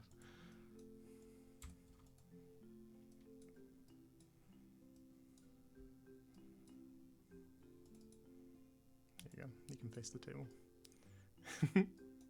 And then sometime later she returns. And the We hear Killian's commentary. Someone's got to give him a ribbon a little bit for this. Kaylee's just gonna give him a thumbs up and whisper very loudly, "You got this, man!" she returns with the pie dish and she's cut it like directly in half into two halves, and she just starts to pick up one whole half and just starts to take bites out of it. And then through her full mouth, she's like, "This is really good. You gotta try some." Certainly. Croak will pick up a portion of the other half with his hands as well, and then just kind of shovel it through his visor. It's his armor. Kaylee turns to Yo. This is adorable. The two of you make like a big mess on the ground with all the crumbs that are going everywhere. It's certainly delicious. Hang on one sec. They're a match made in heaven. They really are. You hear the sound of a door opening and closing, and then the sound of a door opening and closing again. And Josephina appears in the doorway. She says, "Oh, hello, dearies, you're back." Yeah. Do you need any help? Gilly is being friendlier than normal today. She eyes the crumbs on the ground for a moment, but then turns her attention back to Gilly and says, "Well, I almost have supper ready, so if you'd like to help me carry it out when it's done, I'd be grateful for the help." I can do that today. Alright, then somebody roll a D100 and let's see what's for actual dinner, not pre-dinner that A Esther... 24. 24, okay, hang on. Let me pull it up. Where is my meals? Alright, 24. Kenred's taking a long time in the bathroom. Oh, I was just assuming. I was just letting you guys RP it out, and I assumed I was just gonna be out when you guys were ready for me to be out. You're good, I'm just messing with you.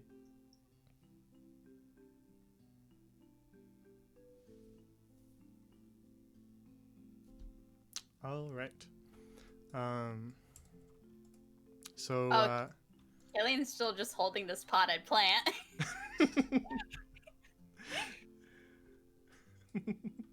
I forgot I had it. You wanted a pet, you just got an inanimate one. You're right. So Gilly, she finishes gathering up some of the different platters and bowls that she has, and then she hands you some stuff. She hands you the big platter that's covered. Oh, okay. So he's gonna take it and then slowly walk into the dining room table to put it down. You should do a check to make sure you don't drop it. Okay. I would say Kenrit would come out of the shower and walk over to here. Kind of just mumble under his breath about Yo taking his seat and moving to here. What do I have to roll for it? I mean, you wouldn't normally have to roll anything, but if you really want to, just make a dexterity, I suppose. It's fairly easy to carry a large platter, but Yes, I carry it with this will only have negative effects. So I carry it with braid. I rolled a 16. I carry it with Perfect. braid. yeah, with then one hand like a waiter. And then as I get closer to the dining room table, I'm like, what am I doing? Why am I carrying the food in? But I'm so hungry that I just go in and put the food down. Asta sees you pass by and she goes, with her mouth still full, she goes, "All right, more food." I want to dodge her spit very carefully, All right. and then edge around her, and then to get to the table. Some crumbs do spew out of her mouth as she talks, but you manage to avoid most of them. Most of them? Sure, all of them. Okay. There you go. So I'm gonna put the food down, and then I open it up, and it is...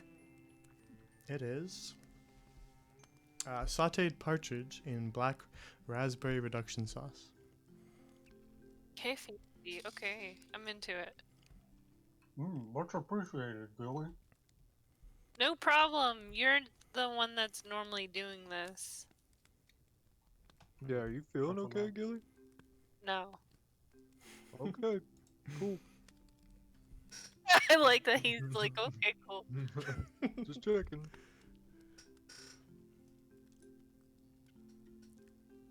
Oh, boy. Here, Go ahead. So you, as you eat your meal, some more students filter in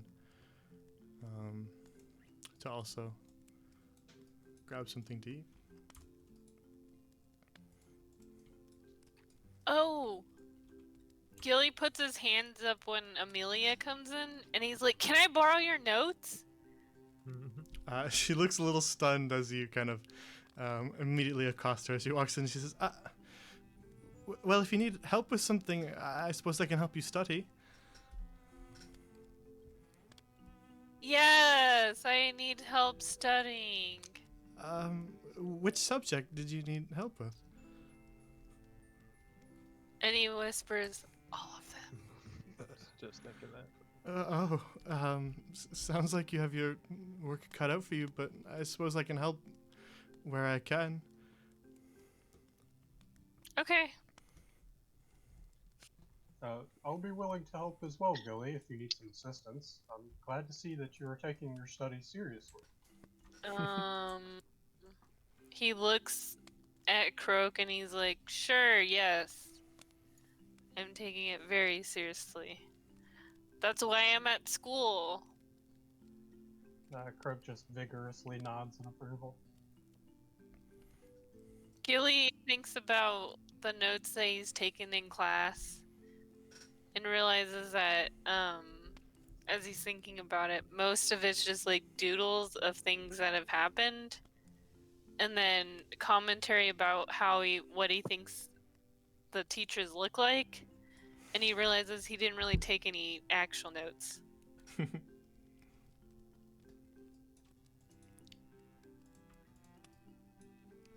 So as you finish off your dinner, people begin to excuse themselves. Windermere eats quickly as she usually does, and then heads back towards her room. She stops in the doorway and says, "Have a good night, all of you." You as Good well, night. Windermere.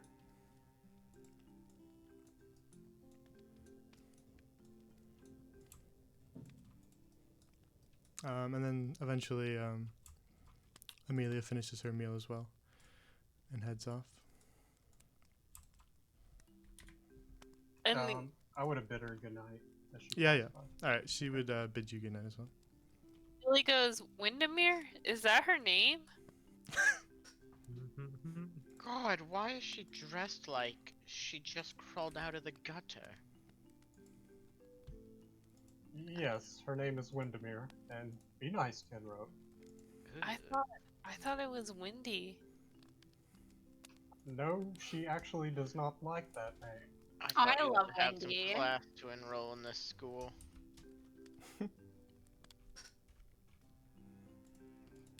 Out of a gutter. I was gonna say, isn't she kind of fancy a little bit? Yep. He is fancy.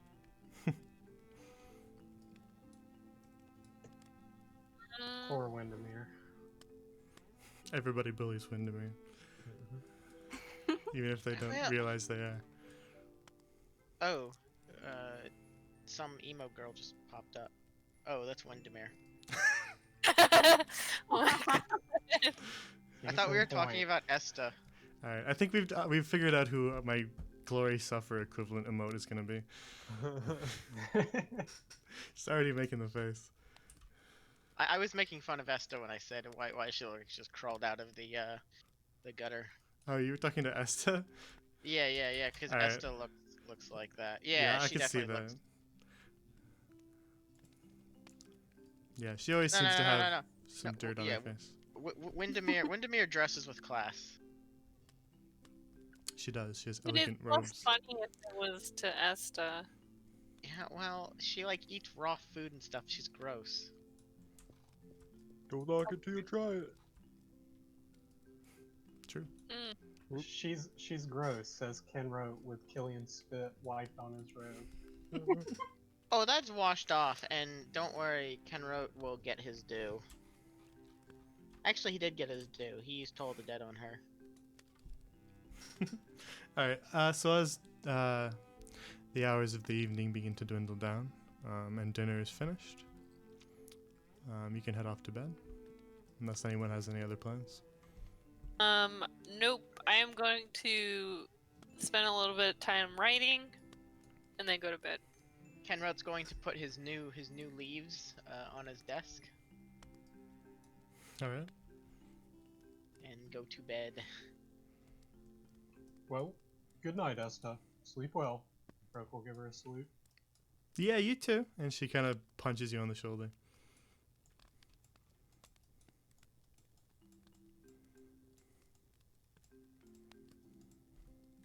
Oh my god, Croak was like bidding her farewell at the staircase. How cute. Lady. Oh my god. That's out of character, by the way. Gilly wouldn't even have noticed. Yeah, Gilly's probably already asleep. Croak's just gonna, he'll say a prayer to Anna tonight, since he didn't get to stop by the altar before bed. What the fuck is wrong with Kenro? He's exercising. In his room after he showered? Okay. Any drawings, Yo, before we move on to the next day? Yeah, the Moth Queen lady. Okay. The Moth Mage. Yeah, that thing, guy, person.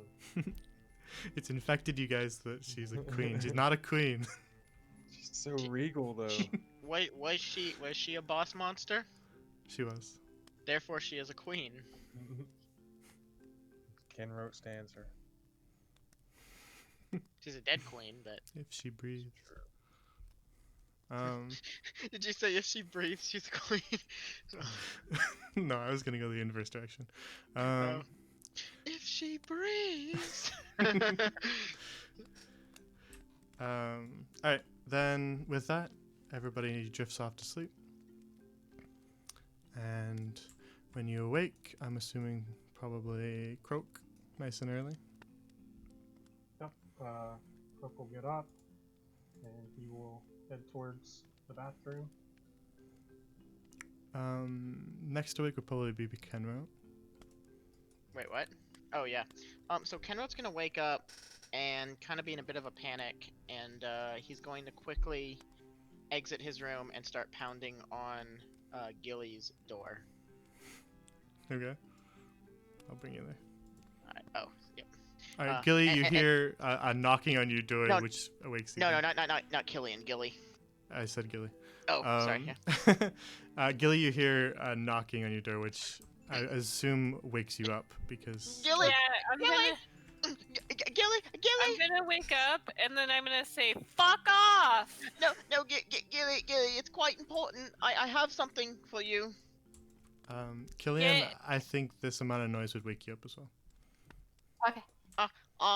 Okay. Well, Gilly, I'm just going to slide these underneath your door, and I'm very sorry. I don't know how these came into my possession, and I'm gonna slide the pornographic material that under the door. He's gonna look at them and then just put them on the top of the bookshelf. They're exposed. And he's gonna open the door and he's gonna be like, "Get the fuck away from my room! Go back to your room!" Yes. I'm sorry. Very sorry. I just wanted to return that. And then Kenro is not going to his room. He's going to rush out the door holding a box of leaves. And Gilly's gonna go back to bed. Killian's gonna wake up and do her morning bagpipe playing. Alright, performance check. 13. Alright, so it sounds like a tangible song, but there's some squeaks and some loud, wrong notes in there in places. And you hear a loud exasperated sigh coming from Gilly's room, and he's like, "Why can't I get some sleep here?"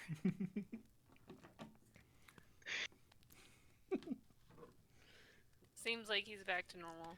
Gilly picked the wrong room. Our South Hall gang gets so much rest. Super peaceful down there. down here. No. So he's gonna, I guess, get up, change, and then drag himself out of his room. Alright, so rolling back around to Monday, you have abjuration again this morning.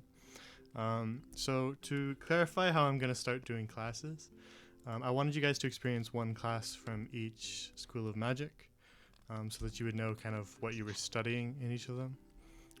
But if we did every single class in real time, that would be hundreds and hundreds of classes. And to make them all interesting would, I think, probably be an impossibility. So I'm going to kind of fast forward weeks and only show you interesting classes. All the other ones will be kind of lectures and traditional classroom stuff. But anytime the class does something interesting, I'll show you those ones. Otherwise, there's no need for you guys to real-time view 100 different 100 classes. years? 100 different classes. It'll feel like 100 years. Actual online magic class. Exactly, because it will slow down the sessions significantly. If we have to do every single 2 classes per day, it'll make everything take a very long amount of time. You'll be playing out a school year slower than even real time would be. Oh yeah, 'cause it'd be week by week. Exactly. One day. Yeah, you used to That's get around to true, maybe like 1.5 days if we did it like that per session. So it would take years to finish a single school year. So That makes sense. I'm going to kind of fast forward the weeks a little bit, but I'll still show you some interesting classes here and there just so that we still get a sense that we're at school. Alright. Okay. Fair. But otherwise, yeah, time needs to pass a little quicker. So we'll do this abjuration class, and then we'll skip ahead a little bit. Kenrote did run out, by the way, to the nurse's office. Gotcha. Oh Uh, boy. Croak grabbed some jerky, quick snack. He nodded to Killian and Gilly, and he's gonna head out a little bit early to go pray. See, like, super deep bags under Gilly's eyes. And, like, the look of pain and annoying. Oh, Killian is just holding her potted plant still, bringing it with her. All right. Let's handle Kenwood because he left this the first. He was the first to leave. So we'll have this discussion.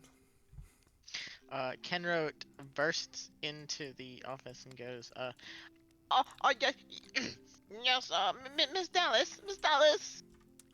She looks up from her work, and has you. It's very hard for her to hide it. She has a disappointed look on her face when she sees you, and she says, Miss Dallas. "What do you Miss need? Dallas. Is somebody injured?" No, Miss Dallas. It seems like my party and we forgot to give you this. And he holds out the box and he goes, I don't know how it was opened. It must have been happened during the transit, but it would have felt terrible if we didn't get this to you.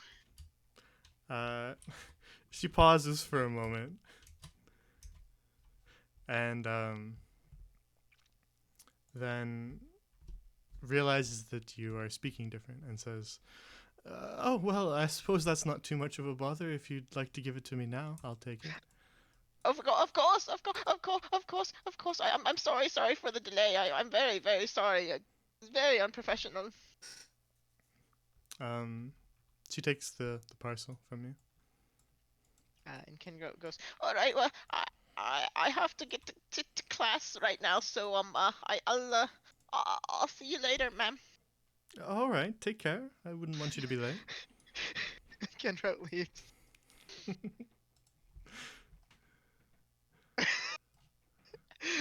You guys can't hear Gilly, but she just gave me a look from across the room and goes, "What the fuck?" So Croak would already be gone, but as Kenrote leaves the healer's hut, you see the three of them, who are heading off towards the college.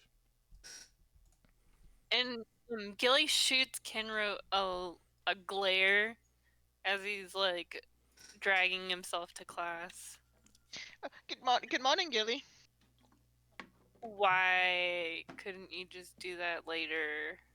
Well, I woke up and my conscience was weighing just so heavily on me, and I really felt bad about. I don't know how I obtained those, but it wasn't good of me to have your stuff. You did the right thing, Kenrote. Thank you, Croak. Thank you. I wouldn't be able to handle myself. Just makes no, my bad. Really just makes like a noise that doesn't sound like anything as he like walks towards the college. Well, we better be on our way. We don't want to be late for class. Gilly does a test. He's like, "Okay, Kenro," and he like kind of takes his hand and tries to like wrap it around his shoulders. Why are you touching me? And then Gilly turns to the others and he's like, "We got day one Kenrote back." What does that mean? I'm very confused. Yeah, you know, stay 6 feet away from me. Right? And then he like pushes him closer into like a strangulating hug as he walks them to the class. I do not like this unnecessary roughness you are exerting on me, Gilly. Can you please relieve the pressure around? This isn't roughness. This is just to show how close we've become. Gilly, you're very close to me, and I'm very uncomfortable in this social situation. That's okay. This is how you get better at it. You're gonna make me have a panic attack. Killian's gonna like squish him in on the other side of him. Oh, not you too, Killian. And, Hi, Kenro. from Good the morning. side, Gilly's gonna give like Killian a high five. I don't understand what's going on. You are both hazing me. Something fierce. Kenro, don't you remember about how you were talking about shaving your beard? No, I don't remember that. Oh, it's almost time, buddy. We should do Well, it later. No, can you not touch my beard? That would be an invasion of my personal space. No, you said you would do it, and I would just watch. I don't think I would have said that. But you did. I think you are mistaken, Killian. Don't worry, we'll talk about it after class. Don't worry, buddy. I would very much not like to talk about that. Don't worry about it. We'll talk about it later.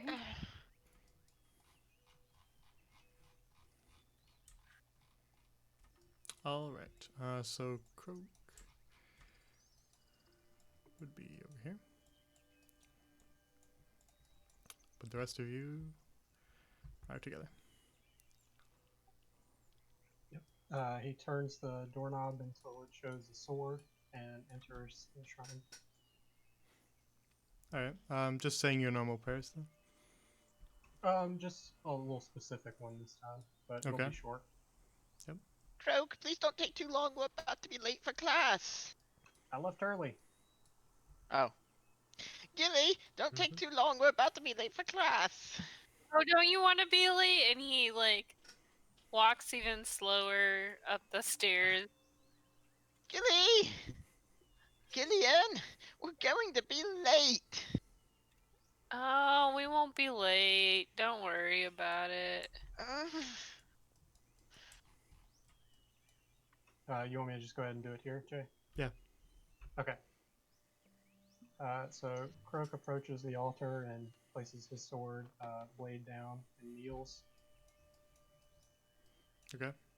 And he will say, "Thank you, Great Morningstar, for your protection in battle. We defeated many enemies in the Yvresse Forest. I hope that this battle has pleased you, and I pray that you continue to watch over my party and me." And he will take his sword and stand. All right. Killian, I see you there. Do you have something to say? Good morning, Alabaster. Alistair, but good morning, I suppose. Eventually, you're gonna confuse him as to his own name, I think. Is my name Alabaster now? Identity crisis. So Croak, your schedule is that you are in the classrooms again. Abjurations this morning, everyone.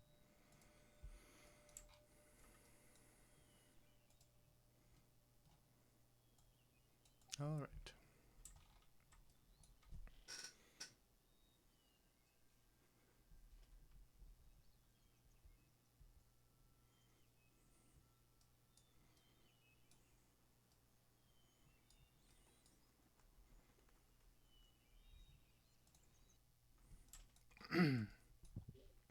So as you enter the class, Esta's already made her way to class and is sitting at the back. Croak will salute her on the way in. Ooh, they're sitting at the back of the class together. Oh my Croak just stares ahead, ignoring the comments. Oh my god. And then Gilly like writes a note to Killian. Is it real, you think? Oh, I think it's real. She's gonna write back on the note. And then Gilly's gonna draw like little hearts, and then in the heart, like in the bigger heart, he has Croak and Esta. C plus E. Yeah. And then he's gonna like slide the note to Croak. Croak will quickly cover the note. Wait, and it says endorsed by G and K. I mean, Esta would probably be able to see this, so make a stealth roll. Well, I'm not Um, trying to be stealthy about it. Croak's I mean, try- I trying to mean, be Croak is trying to hide it. So you guys turned around and passed him something. So if you want to play this off as nothing, you're gonna have to make a Uh, stealth roll. Do I need to make a stealth roll then? Yes, not disadvantage because you're not trying to hide any sound. Okay. Because I'm not trying to hide it.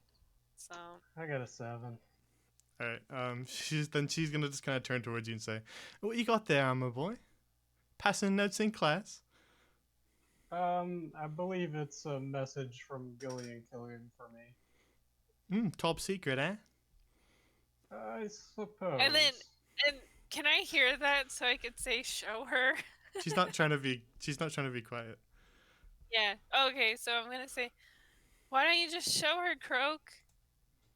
Well, I don't think it's anything important that she needs to see. She might want to see it. Gilly, we have class in a moment. You should pay attention. From the front of the class, you hear Professor Redjoy say, "All right, everybody's here then. Should we begin?" Then Gilly turns around.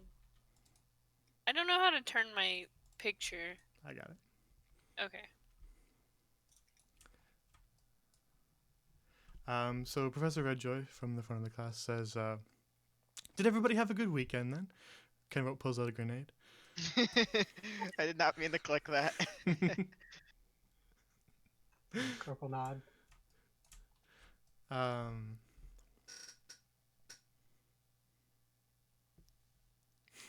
We killed some Fae. oh, that sounds like an exciting weekend then. It was. Yep. And covered a conspiracy of town poisoning in Arcanay. Oh, Pretty fun. sounds serious. Nothing we couldn't handle. I'm sure you handled it quite fine, my turtle friend. Oh, never mind. You're having conversation. And then No, I was about. Never mind. she turns around to gather some things from her bag that she has with her.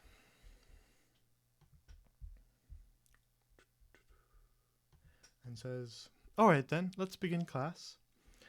Today I wanted to speak to you about a abjuration spell, of course. And I figure, well, you know me, I like my practical demonstrations. I think that everybody's had enough boring lectures now and then, so I like to show off the more practical applications of abjuration spells. So I'd like another volunteer." Gilly's gonna raise his hand. Oh, I beat me. Which one? Gilly. Which hand? Which hand? My right hand. My normal hand. She says, "All right, that's good. I was hoping for a different volunteer. We had a little bit of trouble last time, so I think probably best we don't go with Killian again. Now come to the front of the class, Gilda." She pulls out a small bowl, and the bowl has some ingredients inside it. Can I get? Actually, she lights the contents of the bowl on fire. Can I sniff it? What does it smell like? It smells slightly like sort of pine needle-ish. Okay.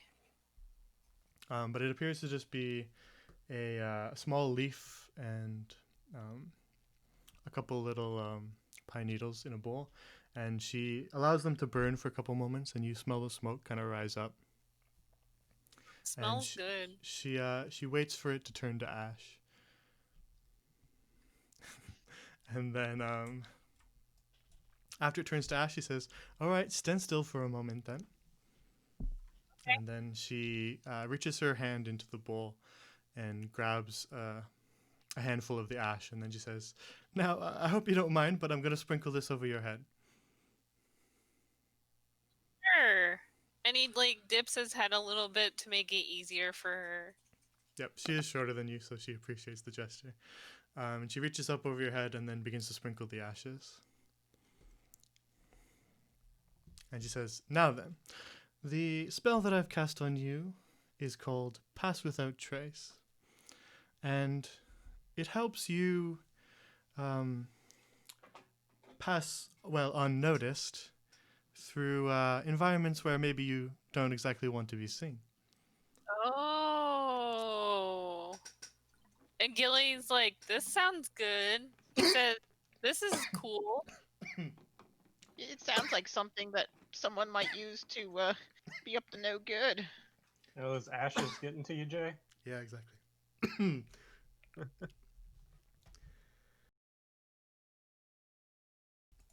Just drink some water, weird. So, Croak is furiously scribbling notes down on the process that's happening. she continues and says, "Now then, for our practical demonstration, I want you to pay a little visit to the classroom across the hall where Professor Nightingale is teaching. And I want you to take the apple from his desk without anyone in the classroom noticing." He kind of grins and then goes, okay, I'll try and take it. Where did she put the apple? She said it's on Professor Nightingale's desk, so all the way over here. So he's... Wait, how am I supposed to get away with the apple? Whatever, I'm gonna just go and try it. I'm not very sneaky, though.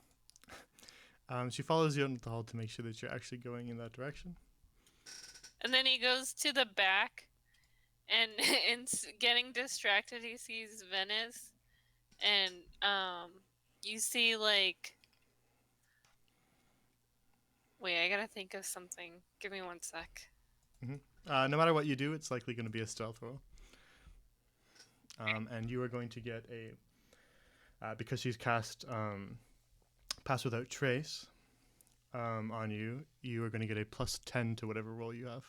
Okay, so I'm gonna take a... Apparently, I've been drawing little inappropriate notes, so I'm gonna take the note and then put it in his cap, and it says something like really crude in it. But you can see it. Other people could see it probably if they Sorry, where are you putting it? in his cap. He has a cap, right? Like a cloak or something? He has a hood that's not up currently. Yeah, so I'm gonna put it in the hood and face it up, so if anyone looks at him, they'll catch the note. And it says something says something inappropriate in it before he heads up to try and take the apple. All right, but you're going to have to make your stealth roll +10 for doing that to Vens.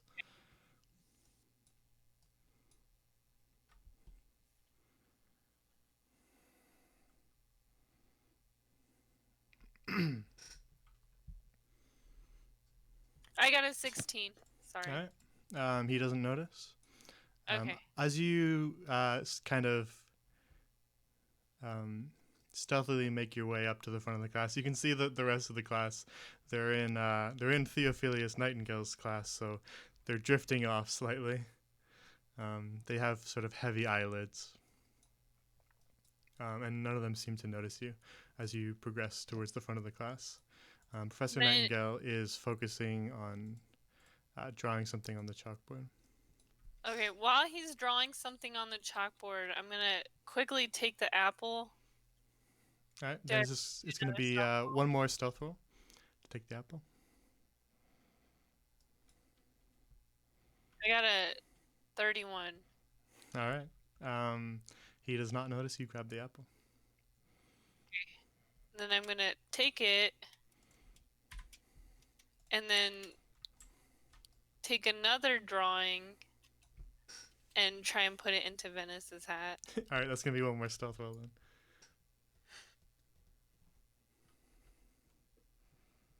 I got a 22. All right, that'll do it. All right, he has 2 drawings in his hood now. Yeah, and then I'm going to go to class. I did it! Professor Redjoy sees you holding up the apple to her, And she kind of gives you a small little applause and says, "Very well done." Yes. And then she says, "Come along into class now." And he's gonna say, okay. Alright, give me Um, like 2 seconds. I'm gonna actually draw something and then I'll put it in. Okay. So, do we see Gilly like moving around? If he's not trying to hide himself, then yes. Okay. I'm trying to hide myself. Pass Without Trace buffs all your stealth rolls, so if he's not making any stealth rolls, then you can see him perfectly fine.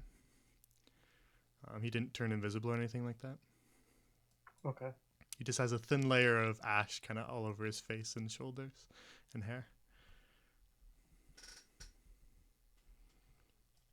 And so as Professor Redjoy comes back in, she says, "Well," she holds up the apple that Gilly brought for her, and she says, "As you can see, the benefits of having those who you don't want to see you not be able to see you are quite varied and always incredibly valuable. So this spell is one that can be quite a lifesaver in some circumstances, as I suppose you can imagine."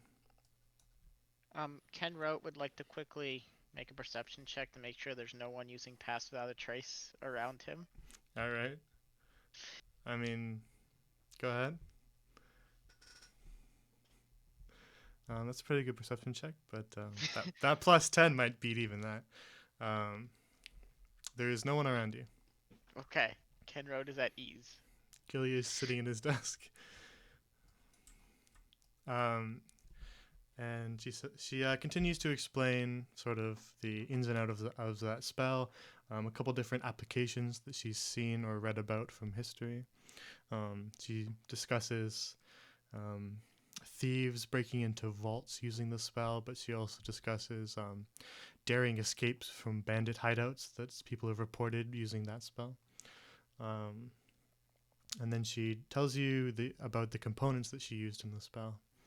And she says that what she burned in the bowl was a leaf of mistletoe and a sprig of spruce. And then you burn them to ash and then sprinkle the ashes on who you want to cast the spell on.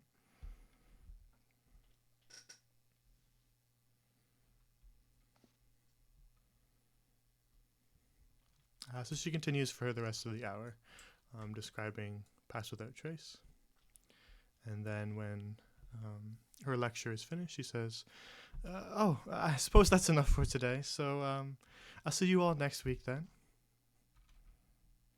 Croakle nod. Thank you, Miss Holly. Professor Holly. Sorry. She has a relieved look on her face that this class hasn't so far resulted in anything catastrophic happening. Just I'm give us really time. worried about the test, guys. Tempest. No, that knows the picture. One of the pictures is not appropriate for stream, but I drew them.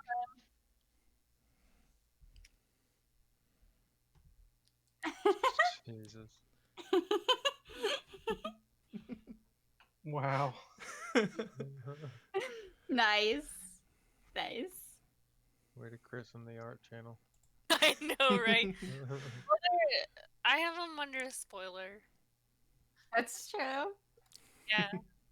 So if someone doesn't want to see that, they don't need to. Gilly drew a very large, veiny, hairy penis. Definitely. Okay. So class is finished. Professor Redjoy gathers her things and then heads off.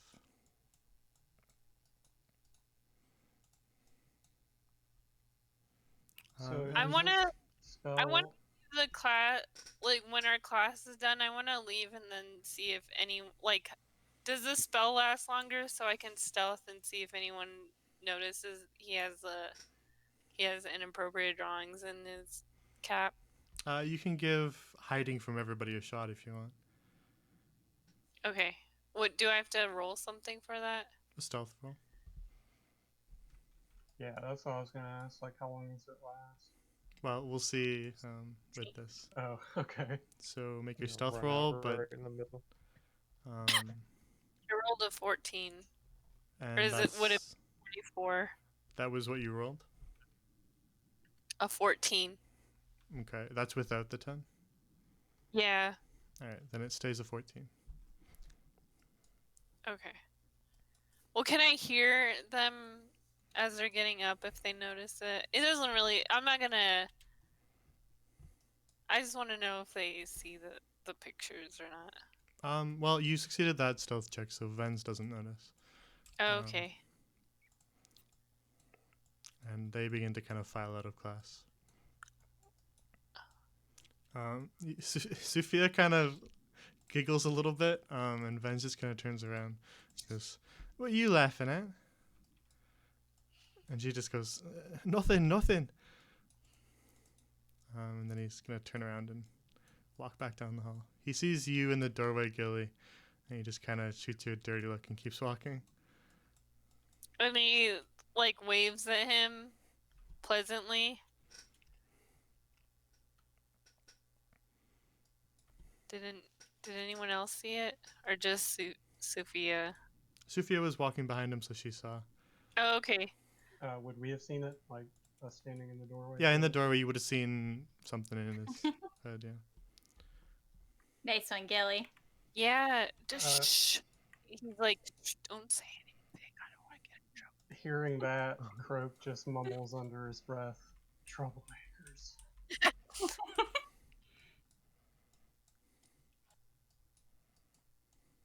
Well, it appears we have a bit of free time before our next class. Perhaps we should get something to eat quickly. Yeah, let's get lunch. Yeah, Actually, back to the ocean. before that, Oh. perhaps we should speak to the headmaster about the ominous note. Oh yeah, let's do that. I can show him my plant. It's a good idea. Should get this Ruby and Cloak checked out after that, if we have time. Glad that the party is distracted from the note that Gilly and Killian gave Croak. He will quickly crumple it up and stuff it into his armor. All right. So heading to the headmaster's office then. Yep. Draw that. I'll be back. All right. Big Yo. I am yo. Yo. He's getting to his Shalavanter Shalavanter. stage. Shalavan, Shall- yeah. Yeah. Oh, Shally. All right. So you arrive after traveling through the college halls at the headmaster's office.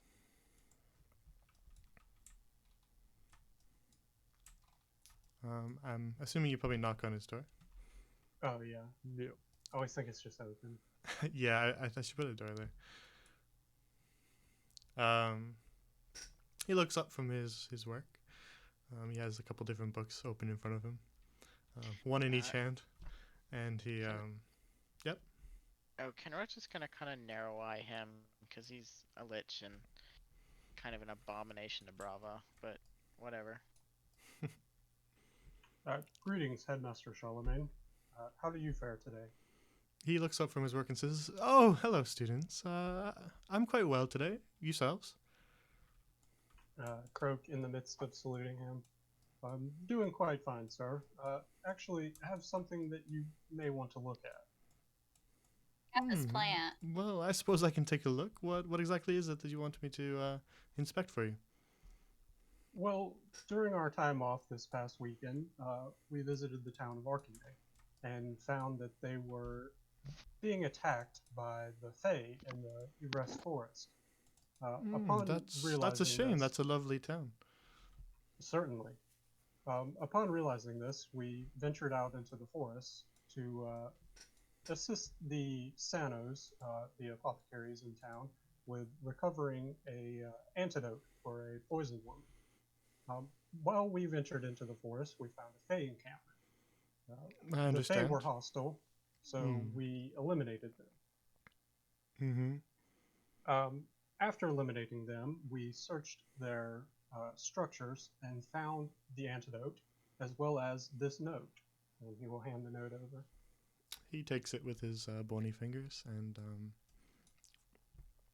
you see the glowing orbs in his eye sockets to kind of scan up and down as he reads it. And he says, quite perplexing indeed. There was no one there who went by the name of E? You didn't come across anyone? Nobody. Nobody whose names started with that initial? Nope. Believe that not, anybody sir. in the town knew of. I believe it stands for evil. That's Well, our running theory. that would be a little on the nose. Not that I would know, I don't have one. But he scratches. You hear a clacking noise as he scratches his skull, much like he's doing in the picture. And he says, "Well, the amount of names that start with E that I've met in my lifetime number in the thousands. So,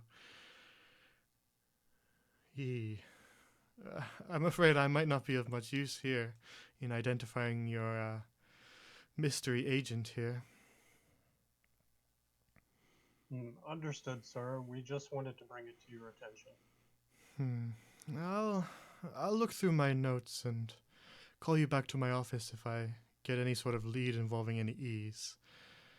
But I'm afraid I can't help you with that at the moment. Did you have anything else you wanted from me? I believe our friend Yo had some things he wanted to show you. Yes, we also found this cloak that I'm fashionably wearing. Ah, a cloak of useful items. Do what now? It's a cloak of useful items. I've seen quite a few of those in my day. Pretty handy to have them around. Is this not just a cloak? Ah, I sense a teaching moment here. If you will excuse my my professor's heart that I have here. I'd like, well, Killian, you're next to him as well. I'd like you to focus on the magical energy. Try to sense it within the cloak, if you would. So make okay. a Arcana check, both of you.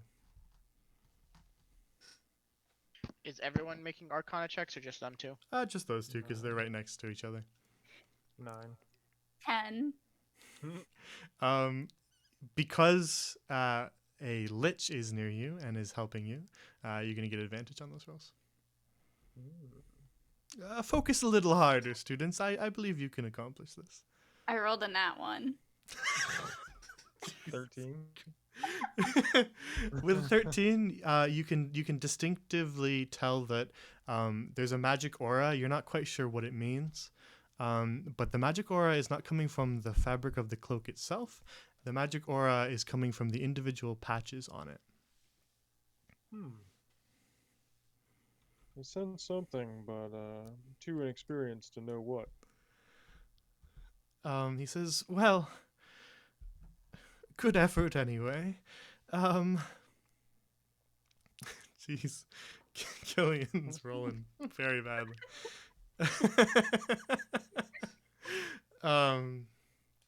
He says, "Well, yeah, also you should remember you're lucky." That's a good point, Croak. Yeah, and I still rolled a nat 1. Do I get to roll again? No. I will leave it for now. Because Yo learned some stuff.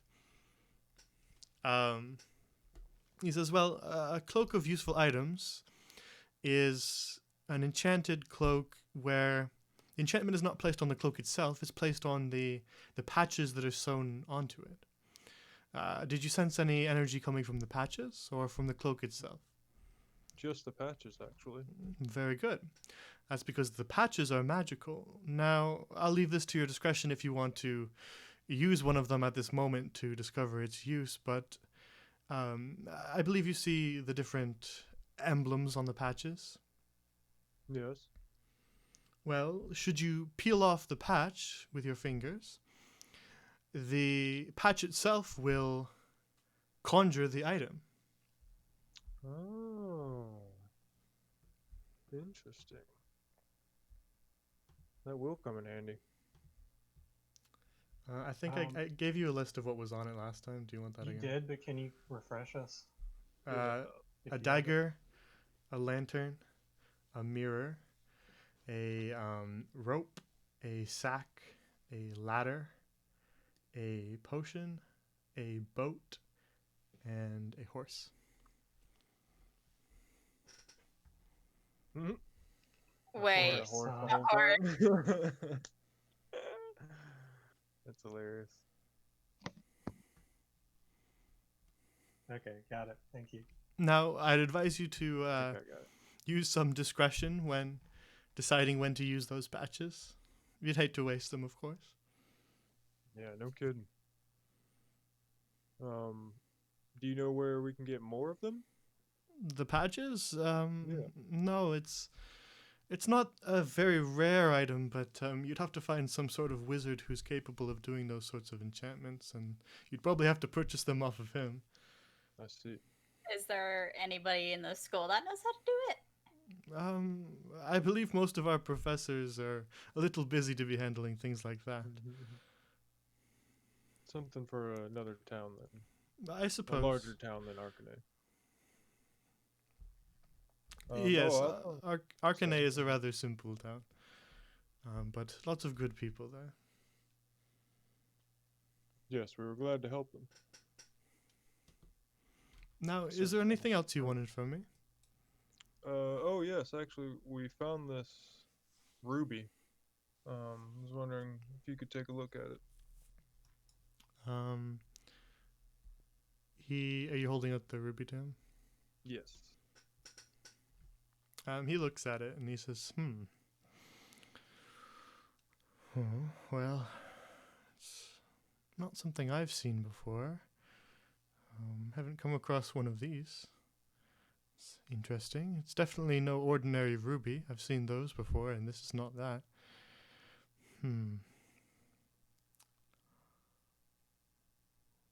I'm afraid I don't know exactly what this is. Oh, okay. Nope. Okay, he doesn't know. Um, He says, well, I haven't come across one of these before, but that rune leads me to believe that it might be some sort of magical item and not just simply a gemstone. So I'd advise you not to go selling it as a simple gemstone. Noted. Thank you for the information. If you discover the purpose of that there gemstone, then come back and see me and let me know, because I am rather curious. I will. Could I do an Arcana check? You said we get advantage, or is that only when he's or specifically helping us? He was specifically helping you on that one. Okay, gotcha. Never mind then. But he doesn't know what this is, so he can't help you. Right. Makes sense. Headmaster, do you know of anyone who specializes in runes? Runes. I mean, I've seen some runes, but not that one. I understand. I don't know. You'd have to ask around to see if anyone else knows what this is, but it doesn't reach my area of expertise. Understood. Thank you for trying. Of course. Anytime you have something magical that you want inspected, you can always come and see me. Oh, I think I made nature mad, and then I grew this plant. Can you tell me anything about this plant? You made nature mad. Yeah, I made nature mad. I think Athar, he told me he's kind of mad at me. Making nature mad is no small feat. What did you do? We set a bush on fire. Oh, it wasn't us. It was Killian. She. I didn't set it burned on the fire. bush, and then she was teleported away. God, Kenro. And when Why she you gotta be came a stick? back, And then she came back and she said Athar told her that she was in trouble. Kenra, why you gotta snitch like this? Because I'm not gonna incur the god's wrath. You just nat 20'd an insight check, so he knows you're lying. Wait, I'm not lying. I didn't set it on fire. Killian is the only one. Killian and Yo are the only ones who didn't do anything. I suggested it. Well, no, Killian smashed it, right? That's No, why that she was got- you. Broke it. Oh. Croak sliced it. Ken wrote, smashed it, and then Gilly set it on fire. Ah. I wrote it down.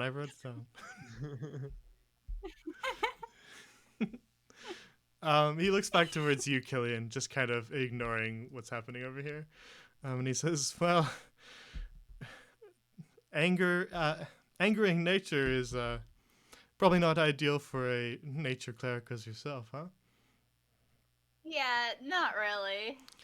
And I seem to understand that you're rather new to this domain as well. Hmm? Yeah. Yes.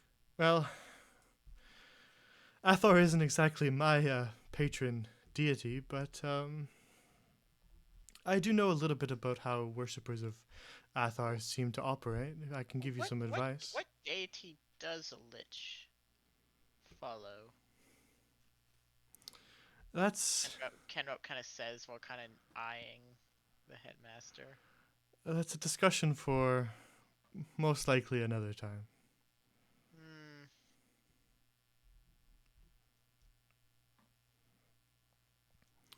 But young Killian,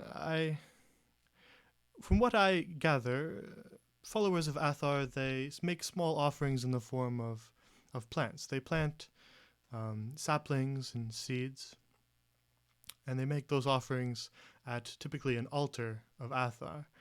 And those altars take many different shapes. Sometimes they're small gardens, sometimes they're bramble bushes, and they'll make those offerings at the altar, and that is, I believe, how they seem to gain favor from their deity. Okay. I'll start a garden.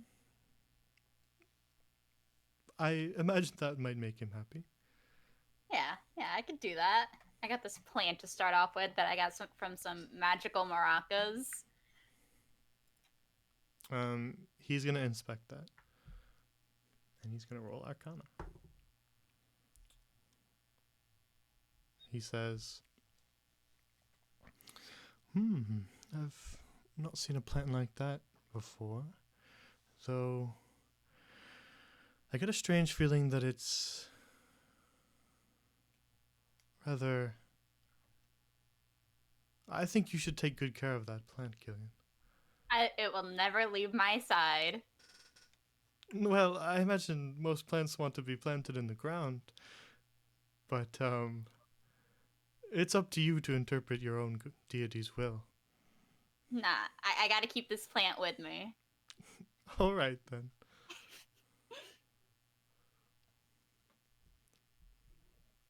Is there anything else you students wanted? I don't Uh, think so. That's all for me, Headmaster. We appreciate your assistance.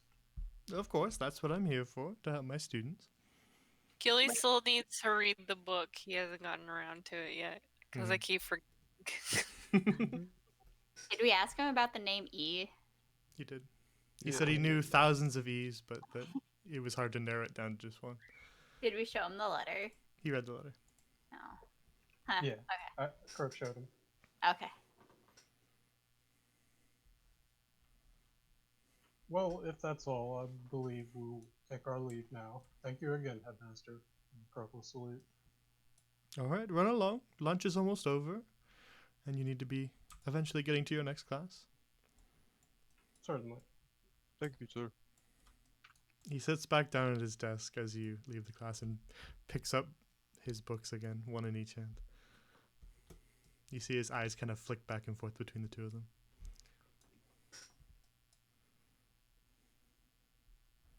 Kenrote and Gilly stand awkwardly in his office. Would you like me to move you out? Kenroach just Yes, please. I got it. Kenroach just thinking about what would happen if you used turn undead on the chairman.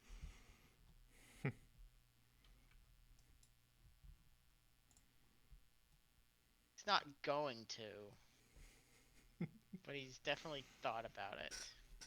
I will say, Croak doesn't know that you redeemed yourself with Dallas, so you're still at minus rep right now. You're borderline party member in his eyes. And he only protects his party members, just so you know. Oh boy, I don't want to be making waves or nothing. Mm-hmm. Right now, to Croak, Kenrout is that party member in an RPG that you just leave at the camp and give all the worst items to. Yeah. Kenrout's always like that to someone, I suppose. So you grab a quick snack before your next class, because you've used up a bit of your lunch to discuss things with the headmaster, and you then make your way to divination before you're late. Divination is a much more relaxed class than last time. She doesn't have any more terrifying visions for you, and instead is teaching a lecture. Her classroom is unique as always. She has replaced all of her desks and chairs with pillows, then you sit cross-legged on the ground. But she teaches you a lecture about various origins of divination magic. Did we lose somebody? Yo? We lost Yo. I refreshed. Alright, just making sure. Sorry.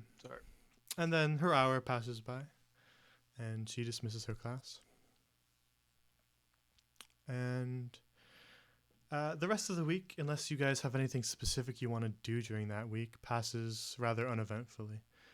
You have lectures in most of your classes, some interesting, some not. And before you know it, the weekend is rolling around again. So is there anything that you guys want to accomplish during that week? Because that will allow you to take that opportunity. Could I ask other professors about the ruby to see if they know anything? Any particular one? Oh. Just whatever classes we had that week. We could have each all of one. them. Oh, so- I guess each one then. All right, let's go through the list. I'd also like. Oh, sorry. Yeah, let's do this first, and then we'll cover each Yeah. one. Yeah. All right. Monk professor doesn't know. Maha would not know. Ada, nope. Professor Ilfana, nope. Professor right Northumber, nope. Professor Oriander, no. Professor Redjoy, you didn't ask her. Professor Shadarasi, we'll say you can ask her since we didn't do that class. She wouldn't know. Hibiscay, nope. Nightingale, nope.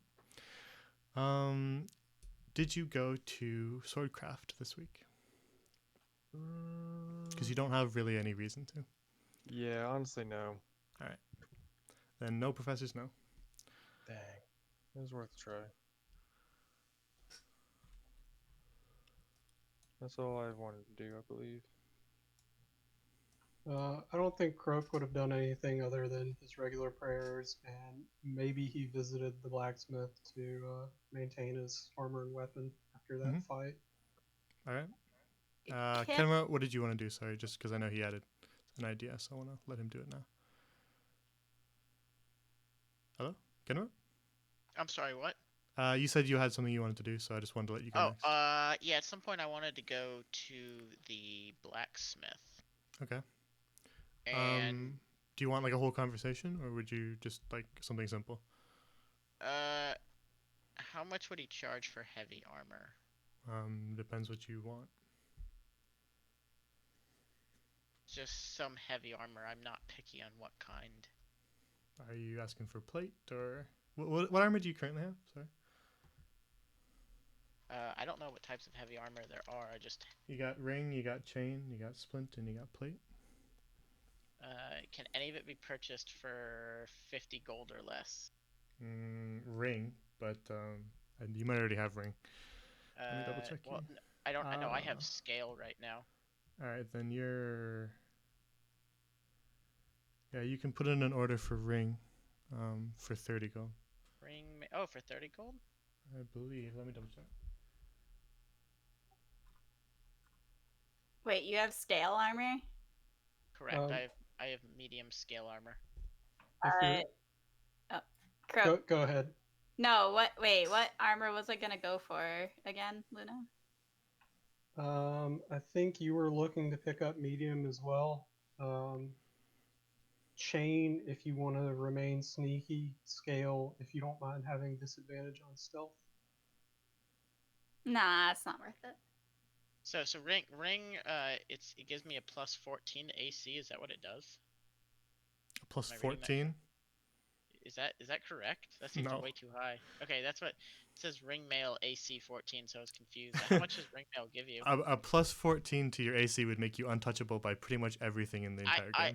Yeah, I don't know how 5e works, hence my confusion. Yeah, so it's probably a 14 base is what that would be. Oh, Looks what like is it? Oh, 14 plus Dex mod. you need at That's least. Max 2.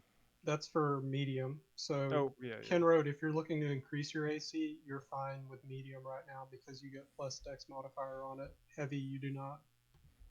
Right, I'm trying to understand now how much AC ring mail gives you though. Flat 14 looks like.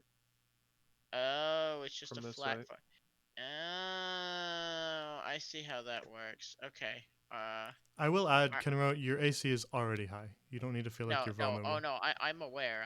I thought that AC works differently in this game than It does. Pathfinder, so I was confuzzled. It's fine. So Yeah, it just gives you a flat 14. Your only increase in AC from where you're at would be split mail or plate mail heavy armor. Which And that are has- significantly more expensive. Yeah, and it's a strength requirement of 15. Kenro Okay. has 13. That's fine at level 4. I'll get that up. But then let me see. Give me. You said that we're going through an entire week. Yep.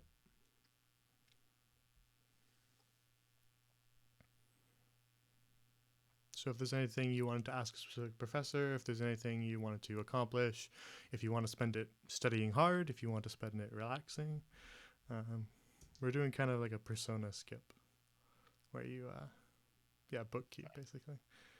Let you guys accomplish some things over the course of a week. Yeah, let everyone Otherwise- else do. If everyone else wants to do anything, I need to check a couple of things real quick. So. Yeah, go ahead. Killian, did you have anything you wanted to do? Killian still has the school key that she stole. Yeah. Mm-hmm. She wants to get it made a duplicate of it. But she doesn't want to like go up to the blacksmith and ask for a duplicate, so she's gonna have Croak do it for her, possibly. Is there a Fletcher here? A Fletcher? Yeah. There's a blacksmith. Okay. Does he like? What if someone wanted like crossbows and bows? No. Does Killian have any raw materials Croak could use? Oh yeah. Got a plant. Got a bagpipe. Oh no. What does she Ooh, have? She has Okay. Turn one of the ends into keys and the other into a dragon. bagpipes. She's got some clothes. She's got some rations, some rope. I have one last thing Oh. to ask for. Yeah, no, I don't got any material. You're not asking for this. You're accomplishing this in the week. So these aren't gifts. Don't mistake that. Does the blacksmith have light maces? Light maces. Mm-hmm. He's got a mace.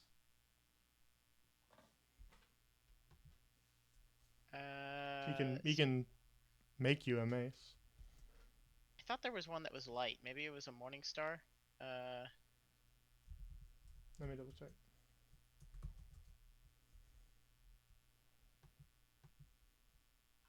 Morning Star's not light.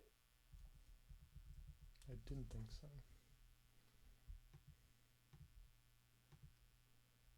Maces are just simple. I don't think melee weapons are martial, but similar. I don't think Right. there's anything. Oh my god. Oh, here we go. Okay, light weapons. I think the only bludgeoning light weapon is a club. No, it doesn't need to be bludgeoning. It just needs to be light. Oh, well, I mean, there's like scimitars. That's a light, but that's finesse, not strength.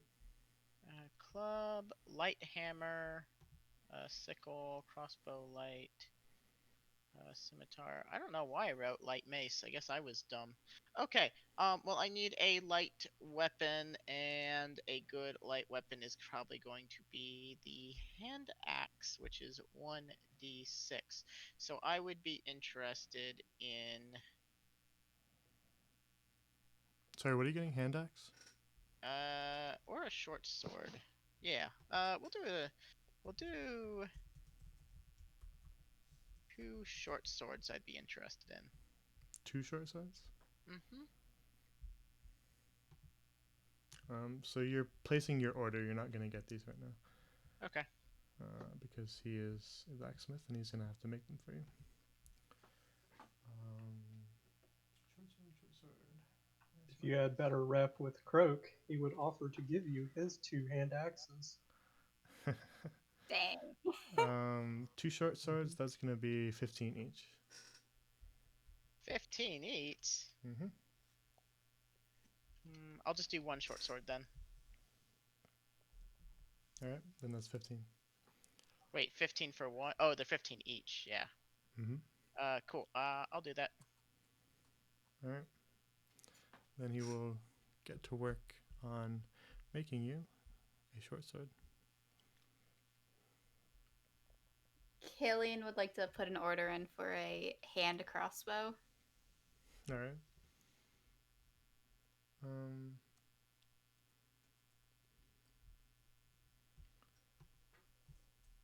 I don't. He's not. Nah, it's okay. He's not a Fletcher. So I don't. He. That's outside of his expertise. Can Killian go see the guys at the Professor Harper, right? Does he have any? He has blunted weapons. Hmm. And then he has his personal weapons, but Killian will find one later.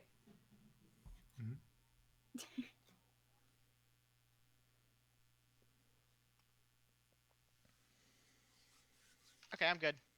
all right. Yeah. So yeah, an order placed for a short sword for 15 gold. That is good for me. How long would that take to be made? He'll get it I to you in a week. So I'm assuming you placed it on the Monday. No, I would have placed it on 1, 2, 3, 4. Ooh, I would have placed it on the 5th day. Are you counting days for your personalities? Don't worry about it. You know it. So personality the Friday, you're saying? Yeah, the 5th day. So I would have placed it on the last day of the week. Okay. Then you'll get it in a week. Why from wouldn't then. I have money then? You're not talking on the mic, by the way. I'm the only one who can hear you. And Gilly, to answer your question, I had 42 gold.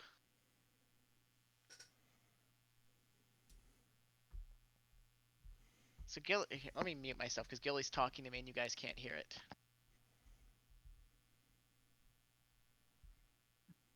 I almost forgot I still had this key. Yeah, and if you do manage to get some resources and want Croak to make it, he will be curious as to what it's for, so you may need to deceive him, just saying. Don't worry. I have something planned to tell you. Okay. Alright, I'm good. How much money do you have, Yo? I have 4 gold. Wait. He What? spent it on a health potion. Oh, yeah. The Gotcha. one guy who brought a health potion to the fight. Yeah. He's trying to make up for the lack of healers that this party has. Yeah, I walk out Oh, of that fight with 4 guys, HP. I'm a healer. I can heal good. Just want everyone to know that. Today, maybe. I don't understand the reference. All right. So, Gilly, did you have anything you wanted to do over the course of the week? I think that's the only person I didn't ask. Just get high. No, probably. Wait, are you telling me that there's stuff I can get high off of at the school? No. Oh. You can You're gonna have try to do that. your own discovering of that. I was just making a joke. Wait, can I go to the herbology to help out so that I can get closer to the things that will make me high? Sure. Okay. That's what I'm Um, gonna do. All right, you help her kind of stack her crates of different plants after classes. Cool. Do I get Some good old-fashioned manual labor. Oh, does she can I ask her about different plants? Sure. And does she She'll talk teach about you. any plants that make me high? She'll teach you about the plants that you're stacking, because she just kind of chatters on about them as you're helping her after class. But none of those would be anything you get high off of, because she doesn't have any illicit substances. They don't have to be illicit.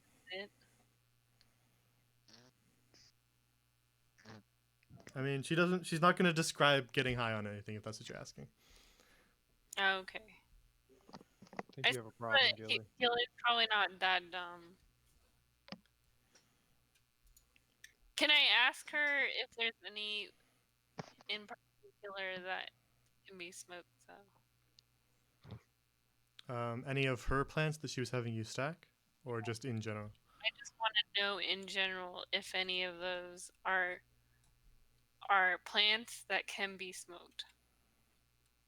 I mean, you Um, can smoke anything. Yeah, okay. She would definitely tell you that. She would tell you, well, anything can be smokable if you're brave enough, I suppose. But I wouldn't recommend it, especially if you don't have any sort of experience with a person who's smoked these before. Fuck. That's not really helpful. Okay. I guess he's just helping her then. She does appreciate that, though, so she is slightly more friendly towards you, and she would definitely know you, like by name, and be able to pick you out of the class a lot easier now. And I suppose he does it too to get to know. I forget her name. I think I wrote it down. Mission It's failed. to know. I believe you're talking about Tenwind and Lenfrey. Yeah. Yep, she would pop in from time to time and also be helping. She would be doing a lot more technical stuff. Yeah, you'd be lifting crates and stuff, but she would be repotting various plants and helping the professor prep her. But I can weird lessons. like stirring it. Yeah. I'm gonna show but off. But yeah, you get to know her as well as she pops in from time to time. Okay. So that's what you do over the course of your week. Then, Yes. as the weekend rolls around,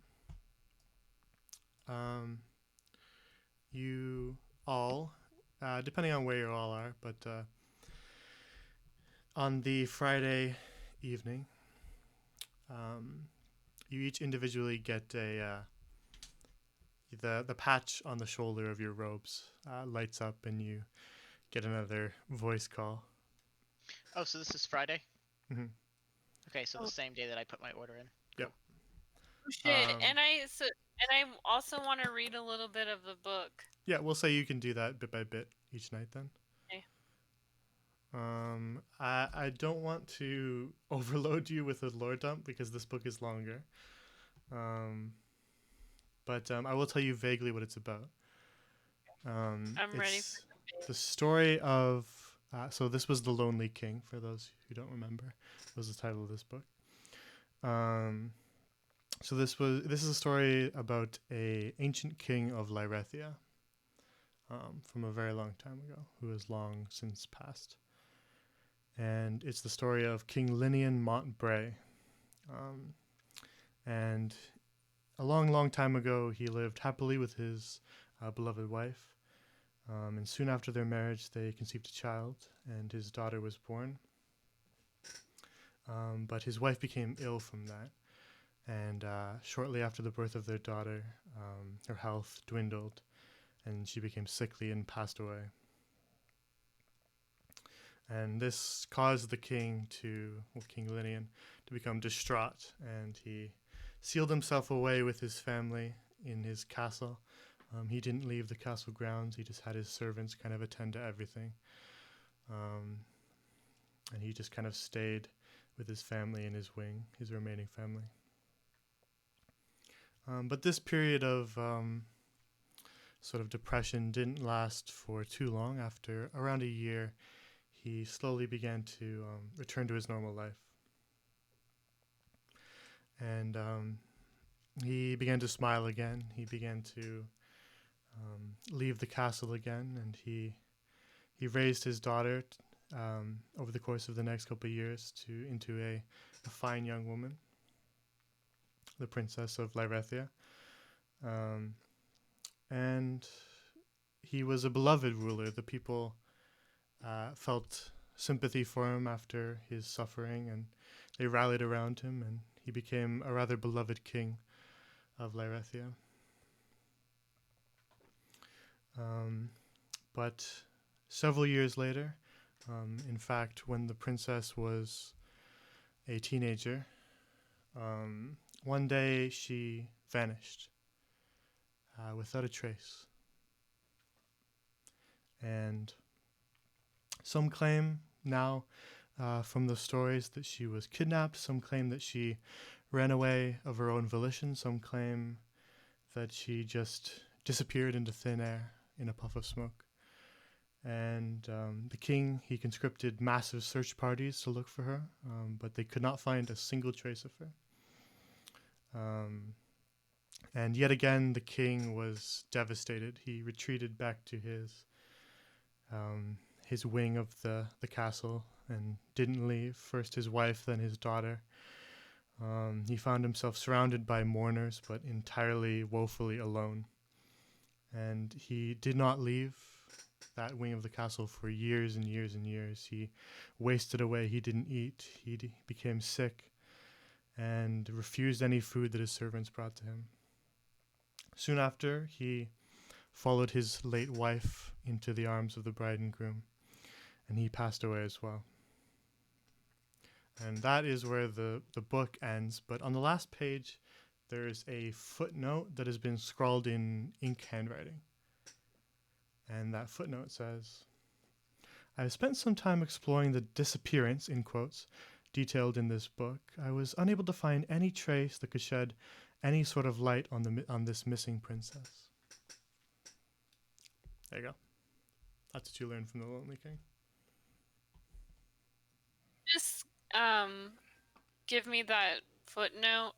I will. Okay, thank you. I'll put the whole thing in. I'll put the whole thing in the chat.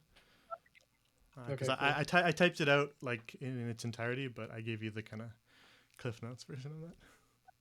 Okay. All right. So, back to business at hand.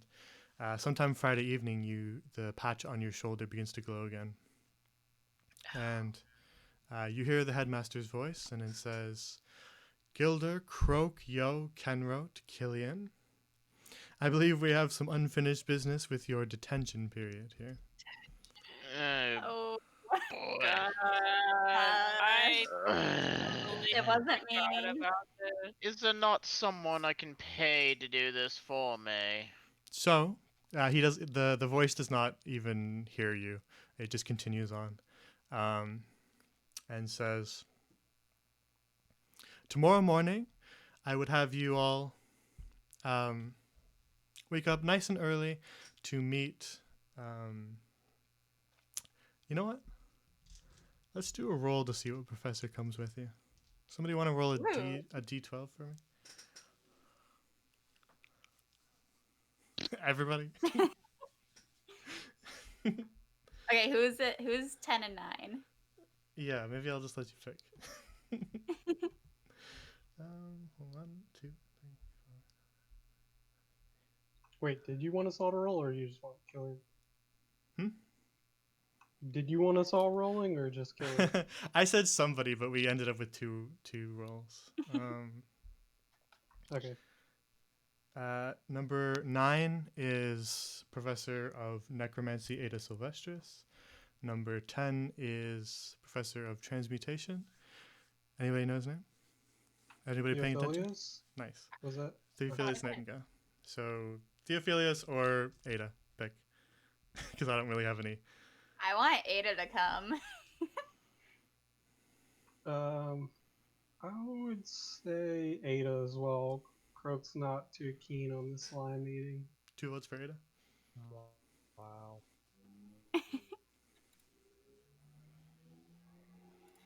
Yo's gotta go for slime guy. All right. Kenwood? Wait. I thought you were picking a teacher. You want me to choose? Well, I don't have any sort of investment in it. I thought it would just be more fun to give you 2 options. I'm honestly either or. All right. What do you want, Gilly? You're muted. Yale. The slime guy. So we're not. He would love to come with us. I'm sure of it. All right. We'll go with Theophilus then. All right. So the voice says, I will have you nice, bright and early in the morning report to Sundial Square to meet Professor Theophilus, who will be taking you on your detention to the path below. Oh boy. So then I guess we can jump to Saturday morning if you like at the dormitories. Yeah. All right. Let's go a little bit longer. We've hit 3 So- hours, but let's continue. I guess we have our normal morning routine. Yep. You have to wake up a little bit earlier than some of you are used to. All right. Should we bring I'm guessing I snacks, don't guys? have lunch class today. Is Killian gonna do her morning performance? Yeah. Of course. Okay. As Killian is performing, Kenrote knocks on her door. I rolled a nat 1. Okay. It sounds horrible. I'm still gonna knock on her door. Choosing not to re-roll the 1.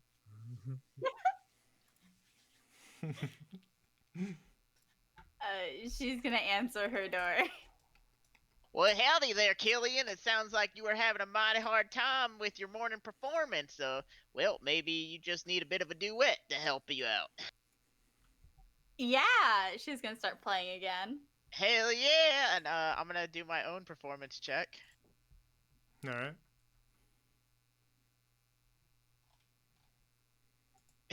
All right. Oh shit! I'm talking to myself. I rolled a 16. There you go. I had talk to myself turned on. Okay. So, Killian, what the rest of you hear is a awful combined, just hellish din of a rather nice sounding song and a just horrific screeching, and the two combine into something that is just altogether unpleasant. Well, Killian, I think that was a mighty fine performance, worthy of celebration in the great halls of Karaf. I'm gonna slam open my door and glare at both of them. Well, howdy there, Gilly. How are you this fine morning? No. Why every morning do you do this to me? Well, Gilly, you see, in the halfling culture, it is customary to start the day with music. Dear Morning How I Star, think strike me down now. That's so funny. So, it would be most uncouth of you to deny our fellow Killian's cultural heritage. Killian, you know it's not. What you do with that information is up to you. It's part of my heritage. She's gonna go with it. He's like his if his looks could kill, they would be killing both of you right now or stabbing you in the heart. Gilly, you don't look like you got a lick of sleep last night. You might want to try going to bed a bit earlier and maybe not staying up so late doing them devil's lettuce. I don't want to firebolt them, but I want to like cast fire in my hand. Can I do that? Not quite. That'd be more like a shape fire kind of spell.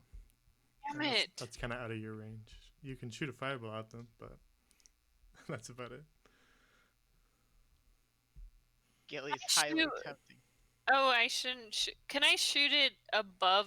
They're not very tall, so can I shoot like when that whizzes past their head and then poofs? I mean, you can't make it poof. Well, it poofs when it hits the wall. It would, yeah.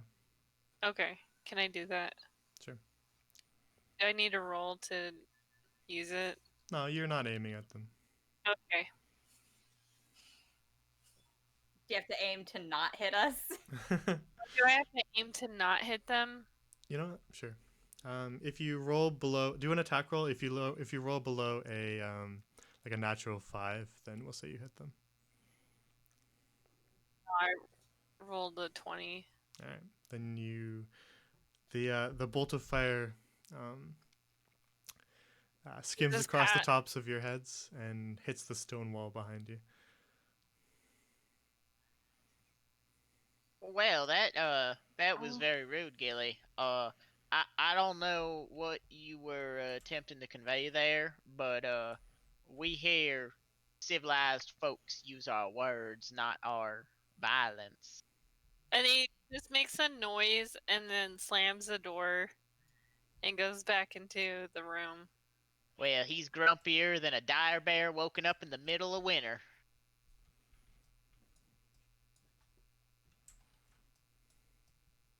All right. The rest of you. Croak's just eating breakfast. He was trying to tune out the noise from earlier. Mm-hmm. Our party spends a lot of time attacking each other. Mm-hmm. Yeah, our party, yeah. Well, Gillian, how about we go rustle us up some chow? Yeah. It's rather early in the morning, so nobody else is awake. But you can gather kind of some quick supplies to make a quick Morning, breakfast. yo. Morning, Croak. How are you two doing this fine morning gifted to us by the gods themselves? Croak blatantly ignores Kenro. Not too bad. Well, it's mighty fine to hear. Mr. Croak, is that armor there keeping a little tinny sound in your ears? I don't know if you can hear me. Croak will get up and go to put up his dish. Well, dang, looks like he's got a big old pebble inside of his metal boot.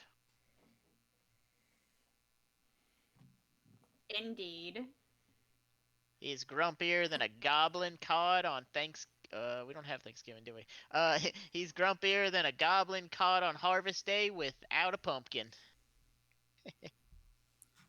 Harvesting. Imagining Kenroat's voice, Croak will take a few practice swings with his longsword outside.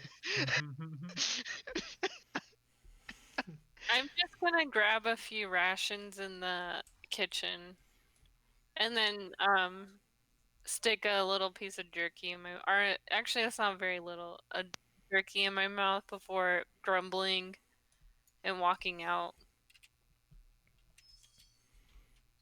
and then grumbling some more. All right. Killian grabs snacks for later. So yeah, she grabs some jerky, bread, cheese.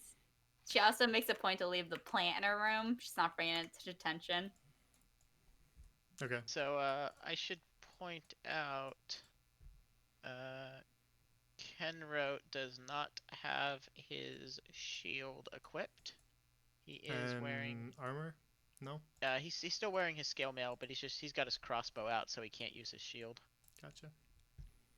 I will go ahead and turn that off for you. All right. So heading out of the dormitories. Yep. All right. You make your way to Sundial Square, and see Theophilus, who is standing by one of the benches and waiting.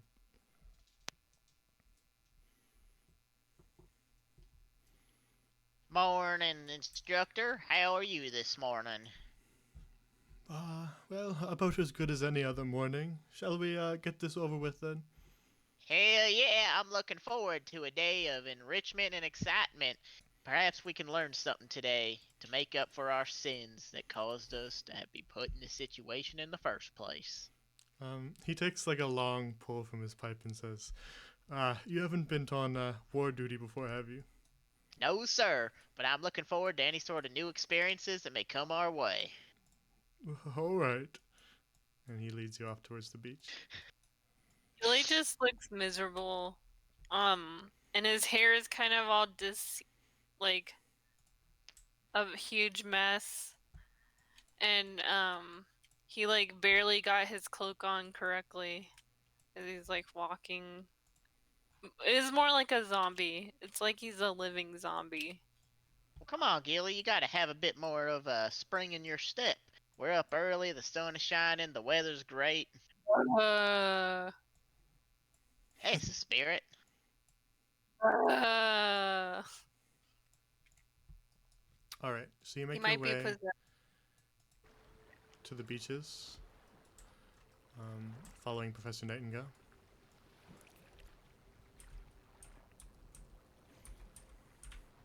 And he leads you to a small boat that is tied along the beach, just kind of gently drifting in the wind and in the waves.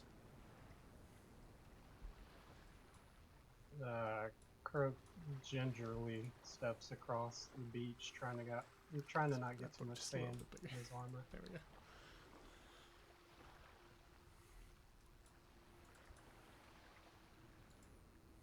Come along now, students. All aboard. I'm afraid Jalivander is taking the second years to their placements, so we're gonna have to use the old-fashioned way. Oh man. He's my Oh, I hero. ain't never been on a boat before. I'm excited.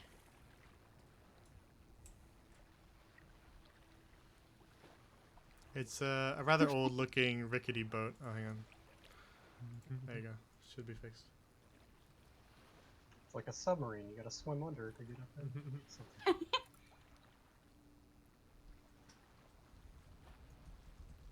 Should we all make checks to see if we tip the boat over, getting on it?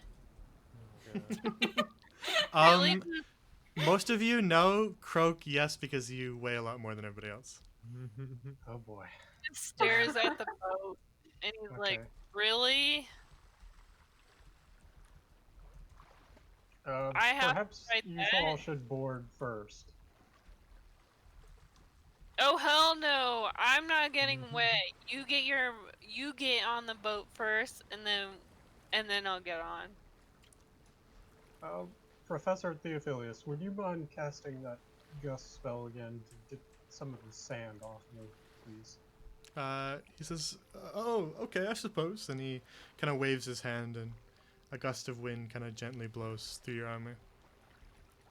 Thank you, sir. And then Croak will attempt to get on the boat. What am I rolling? Let's just say, dexterity, just pure dexterity. Okay. I got a 7. All right.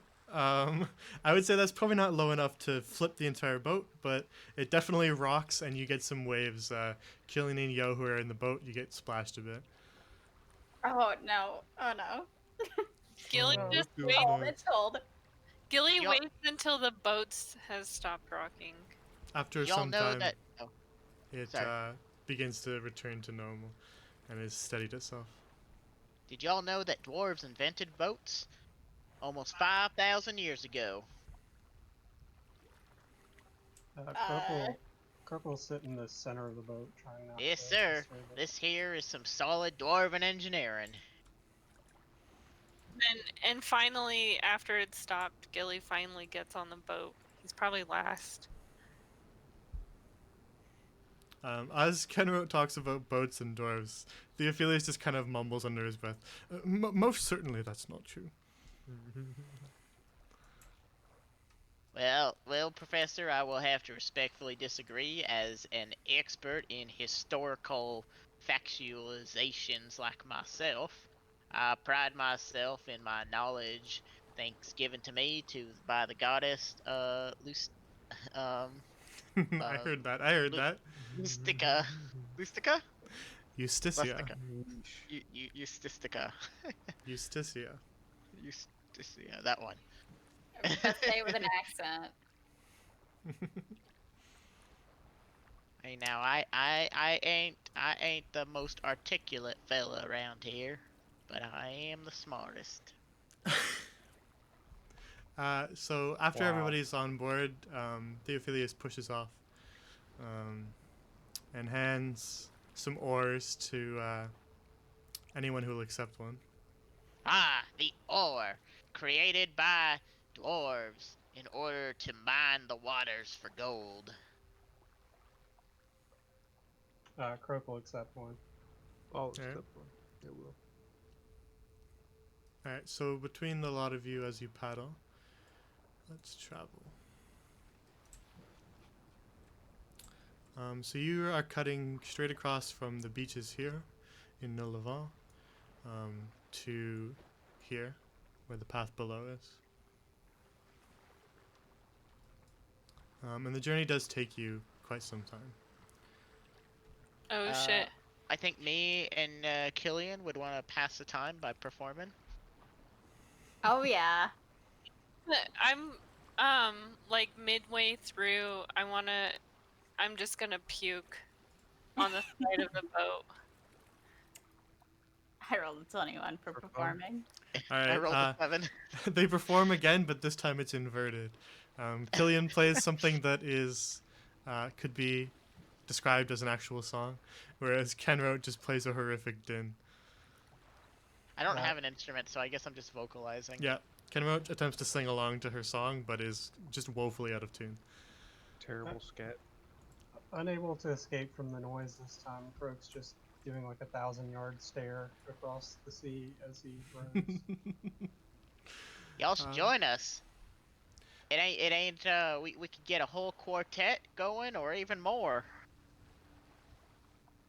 So I imagine would this take longer than like a day or so? Like, do we need No, some track This would take a couple hours. Okay. So you got up nice and early in the morning, though. So by the time you arrive, it's about midday. And you make your approach, and you see a small dock at the shore. And Theophilus helps you kind of guide the boat up against the dock.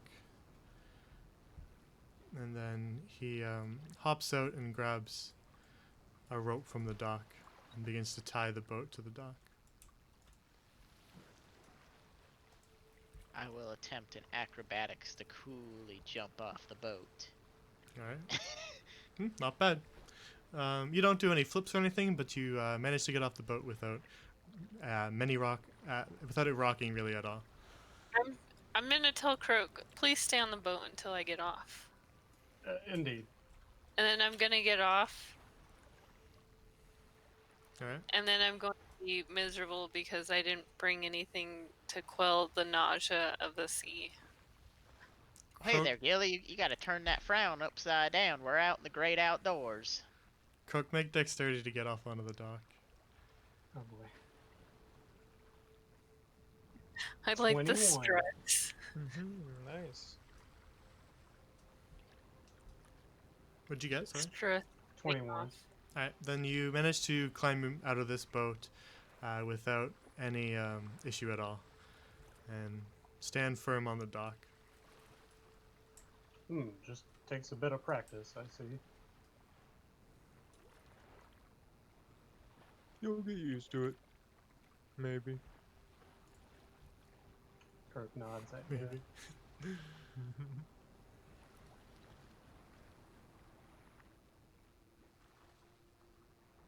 Okay. So the terrain around you as you step onto the beach, there is a small sandy beach, but up further, there's a hill that kind of leads up some cliffs. And the area around you is dead. It's not a desert, but it's just arid wasteland. Dry, there's no really vegetation at all except some trees that just have no leaves and look like they've withered. But far in the distance, you can see what appears to be some tents. As Theophilus begins to lead you across this short little gap of it's kind of a windy, dusty wasteland. Come along now, students. We're almost there. Croakle, you know, like when a cat has something stuck on their foot and they just kind of like fling it while they walk? That's how Croak's gonna walk across the beach. So you follow Theophilus as he crosses the wasteland. There's no animal sounds here. There's no trees. There's nothing. No sounds except just the wind blowing, and an occasional dust cloud that whips itself up in front of you. It's Well, oh sorry. it's rather cold here, although it doesn't feel wintry. It just feels empty. And then after some traveling, you arrive at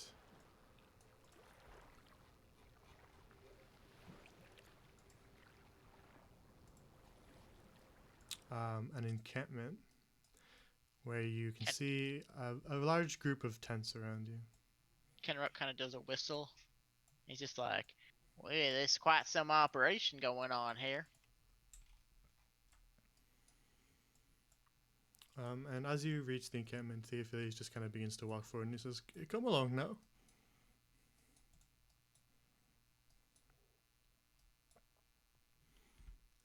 The tents around you as you walk are abandoned and old. They're covered in dust and they're dirty and look unmaintained.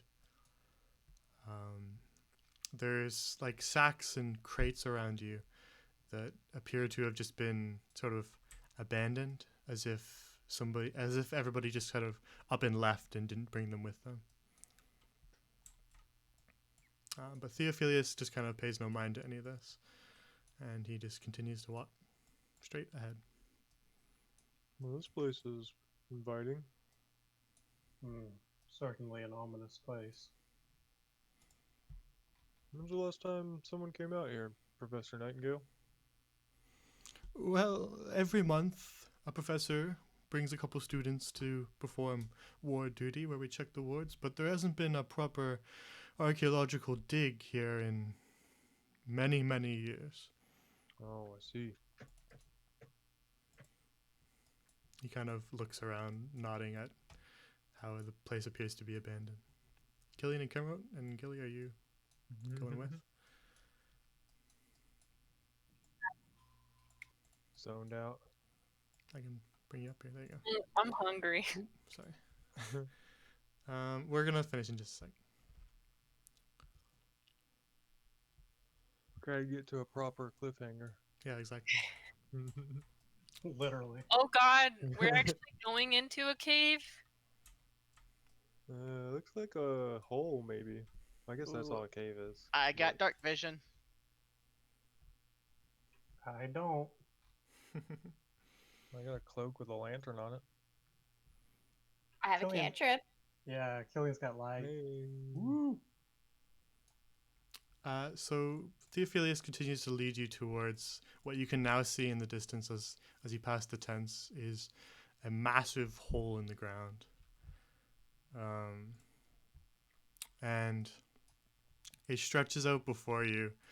The only sort of sign of like human life around here is this small little I'm excited to learn. wooden scaffolding with what appears to be a large wooden box with some gears attached to it and some ropes and pulleys. But as you stand against the edge of the precipice, which Theophilus seems completely undaunted by, but you stand up here against the edge of this massive hole, but it looks more to you as you look at it like a mouth that just hasn't bit down yet. Let me see how I'm gonna react to that. And what sits before you is the path below. And that- Kenroat is impressed, and he's kind of gonna get a little shiver but he's not gonna like completely freak out over it. He's definitely gonna whistle and be like, "You wouldn't want to fall down there. I tell you what." Gilly just frowns. He's like, I didn't think we were gonna go into a real cave. Crook's paying attention, but he also Very notices this over here. What is this? It's a map of what seems to be cave systems. It's rather complex. Okay, so probably nothing that I could copy. Nothing you I could can memorize or understand. copy in the And space of this amount of time. Can I make some sort of Gotcha. knowledge check just to learn something, insight or something? You've never been here. You have no idea what this is. No, not even like a history check about anything I know about the warding. You know what the professors told you. Okay. And Theophilus says, "All right, everyone in the elevator," and motions towards this very rickety-looking wooden box with a bunch of ropes strapped to Oh. the top and a large crane over it. Perhaps I should go first. I believe this elevator has enough to hold someone clad in armor. I mean, plenty of people in armor have gone down here before. Crook will nod and step on. Don't Yeah, be but so- how many so have ever come self-conscious. back? Not to worry, we haven't had any incidents in the path below in many, many years. Yet. In that case, we're due for one, huh? Don't jinx Why us, would you yo. say that, yo? So I don't know if y'all know this, but about 5 years ago, 12 students came down here and they all disappeared. Not a single one came back. It's true. Not Uh, even gonna insight it. I just automatically assume Kinraid's bullshit. Theophilus pulls the lever, and you feel a lurch, and then he steps into the elevator. As Their the last words were, "No, not the darkness." the elevator begins to creak down, and before long, it's pitch black, as though that mouth has just swallowed you whole. And that is where we'll end the session. Am I the only one who has Lovely. dark vision? I got a bad feeling about this. Yeah, I think you are. Okay, 'cause Yeah. I think Killian has low light vision. Does she? Do I? I don't know, I just I don't assumed halflings do. think so. No, Killian doesn't have dark vision. No, I thought she had low light. Killian has the light cantrip, and we have some torches. But yeah, I also have the light cantrip. We'll have so much light down here, guys. much appreciated, Killian. All right, that's where we'll end for today. Great Yeah. session. Yeah, good session.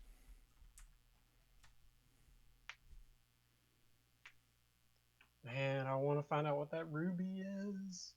Hello, right? Yo, same. Mysteries, wait. mysteries.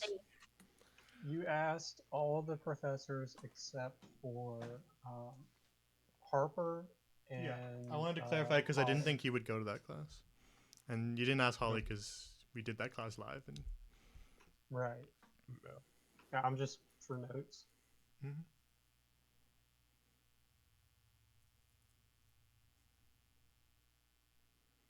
Maybe there'll be a nice cave person down here that can tell us something about it. maybe. The mole man. Man, I don't know if you want to trust anything that lives in the cave. Whoa, why not? Davis. Dwarves live in caves.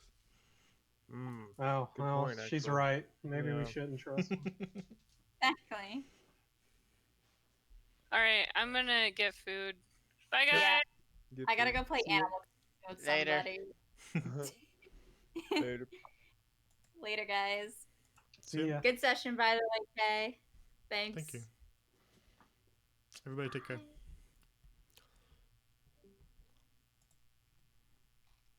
Alright, anybody Great still job, around? Jay. Still around. Crook and Yo are still around. Yep, yep. Yeah, we hanging. Alright. Yapping it up. I like that emote. I'm glad it got some use. Yeah, Got I a think lot of it's, use, especially in the beginning. it's always gonna get some use. Yeah.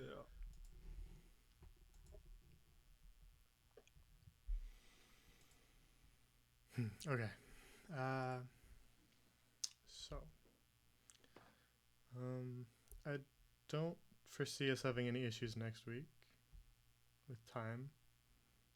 I know that I don't have any issues, but we can Yep, talk about good that here. later. If anybody has any issues, they can just bring it up later. Yeah, I'll put out the announcement, and then if anyone says anything, I'll make sure to let you know. Exactly. They Yeah, don't I'll say I'll see it too. I check the Discord. Okay, good. Yeah. So then next session will be the same time, Sunday, 6:30 p.m. EST. Yep, 25th. Yeah, as we delve into the path below. Yo's gonna be freaking out. We'll see. I don't think Crook's gonna be too excited either. I mean, he's had some pretty rough experiences in caves with goblins, so he's definitely gonna be on his guard.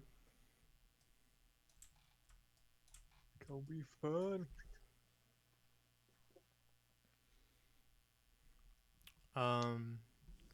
Yeah, and so tomorrow I'm gonna do the session 0 with the Hearth and Home group. Oh, nice. I'm not gonna stream that. I don't think. I just want to talk to them. Oh but wait, the- yeah, session 0. That makes sense. But then the day, yeah, we're not gonna do anything like accomplish anything. It's just gonna be discussing various questions that they might have and talking about how the format works and stuff. But making sure that like Roll20 works for everybody and they can hear music and stuff like that, and just those kind of things. Yeah, gotcha. Just bookkeeping stuff. So not super interesting. So I don't think I'll stream it. And then, unless something changes tomorrow, Tuesday at some point, I'm gonna ask them like a time tomorrow. So I'll announce that once we get it set. Tuesday will probably be sometime in the evening. Will be their session 1 for Hearth and Home, Nice. Can't wait to Yeah. watch. and everybody will get to meet the new group. Oh, and you said they're mostly, or well, all non-human as well. No, we got a human at the end. Okay. Ooh, so close. But that's fine. People sleep on humans, but they got the uses. They're not terrible. I think a lot of people see them as boring.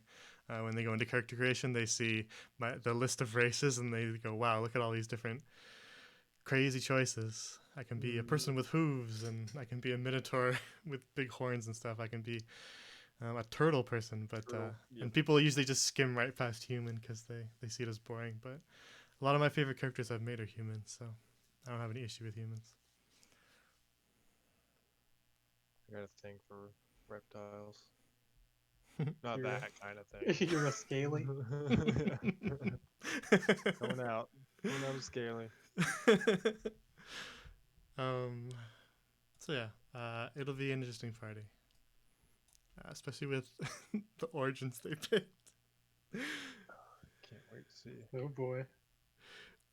I'm really hoping the one guy is gonna have such an interesting dynamic with the rest of the group. It's gonna be so funny. But yeah, I won't spoil anything. Cause yeah, that'll be Tuesday. Awesome. You said they're Well, mostly from Zul'Garan, right? Yes, that was the one thing I revealed, is that a lot of them picked the Zul'Garani origin, and I just kind of let them do it because I was like, yeah, if they want to do it, they can do it. But yeah, so they're gonna have some interesting backstory.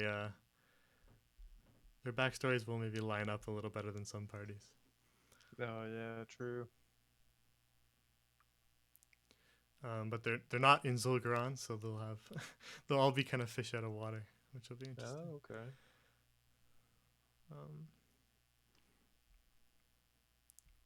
So yeah, they will be taking their trip to Hearth Hope on Tuesday.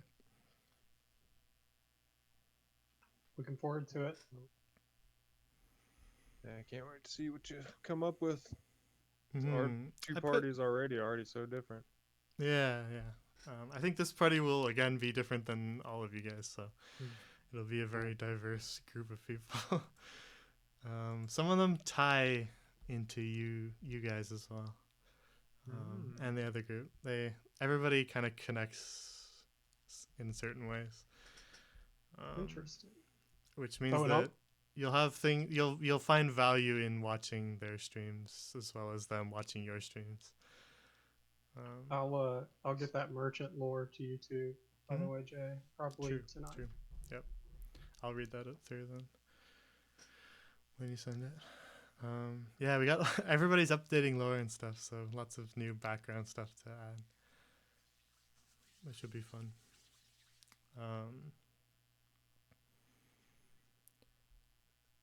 Yeah. I was trying to think of what else I wanted to say. There was something, but it's not hitting me. Yeah, Yeah. we'll like it as soon as you go offline. Oh, did you get it? Yeah, I got it. This one, since I wrote it as like a one shot, I got to put like a lot of planning into it. So it has like I've upped my details since the starts of like your campaigns versus now. So I'm happy to be able to like put this much effort into one of their campaigns. Because with the stuff like you guys, there's a lot of different directions they can go. It's a little more like sandboxy because you're kind of in one environment, whereas they're a little bit more of a classic D&D campaign. Since they're all new to D&D, I wanted to give them a bit of a classic feeling campaign to start before twisting it on them. Yeah, good idea. So it'll have some beats that will feel very very classic, which I like. But I tried to put some care into atmosphere, especially for this one. Which I'm adding more and more atmosphere to your guys' campaigns as well. But this one I was building it from the ground up, so I was able to really kind of add a lot of atmosphere, lots of little like hidden lore things that other people will pick up on, lots of little details and stuff. So that'll be good. I'll say everything in ours has been great, Jay. Yep. Well, that makes me No happy that you guys are complaints. enjoying it.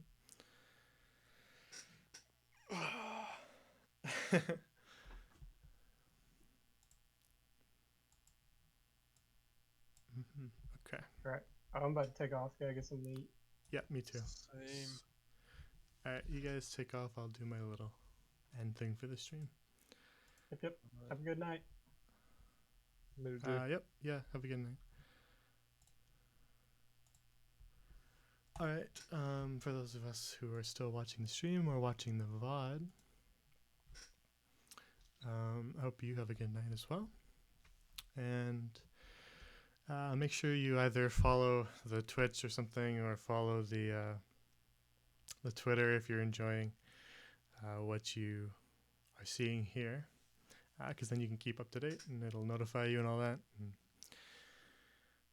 I'll be putting Hearth and Home into the schedule as well once they start, so you'll be able to see all that stuff. And I'll post on the Twitter the time that they decide on tomorrow, and let everybody know. But other than that, hope everybody has a good night and take care.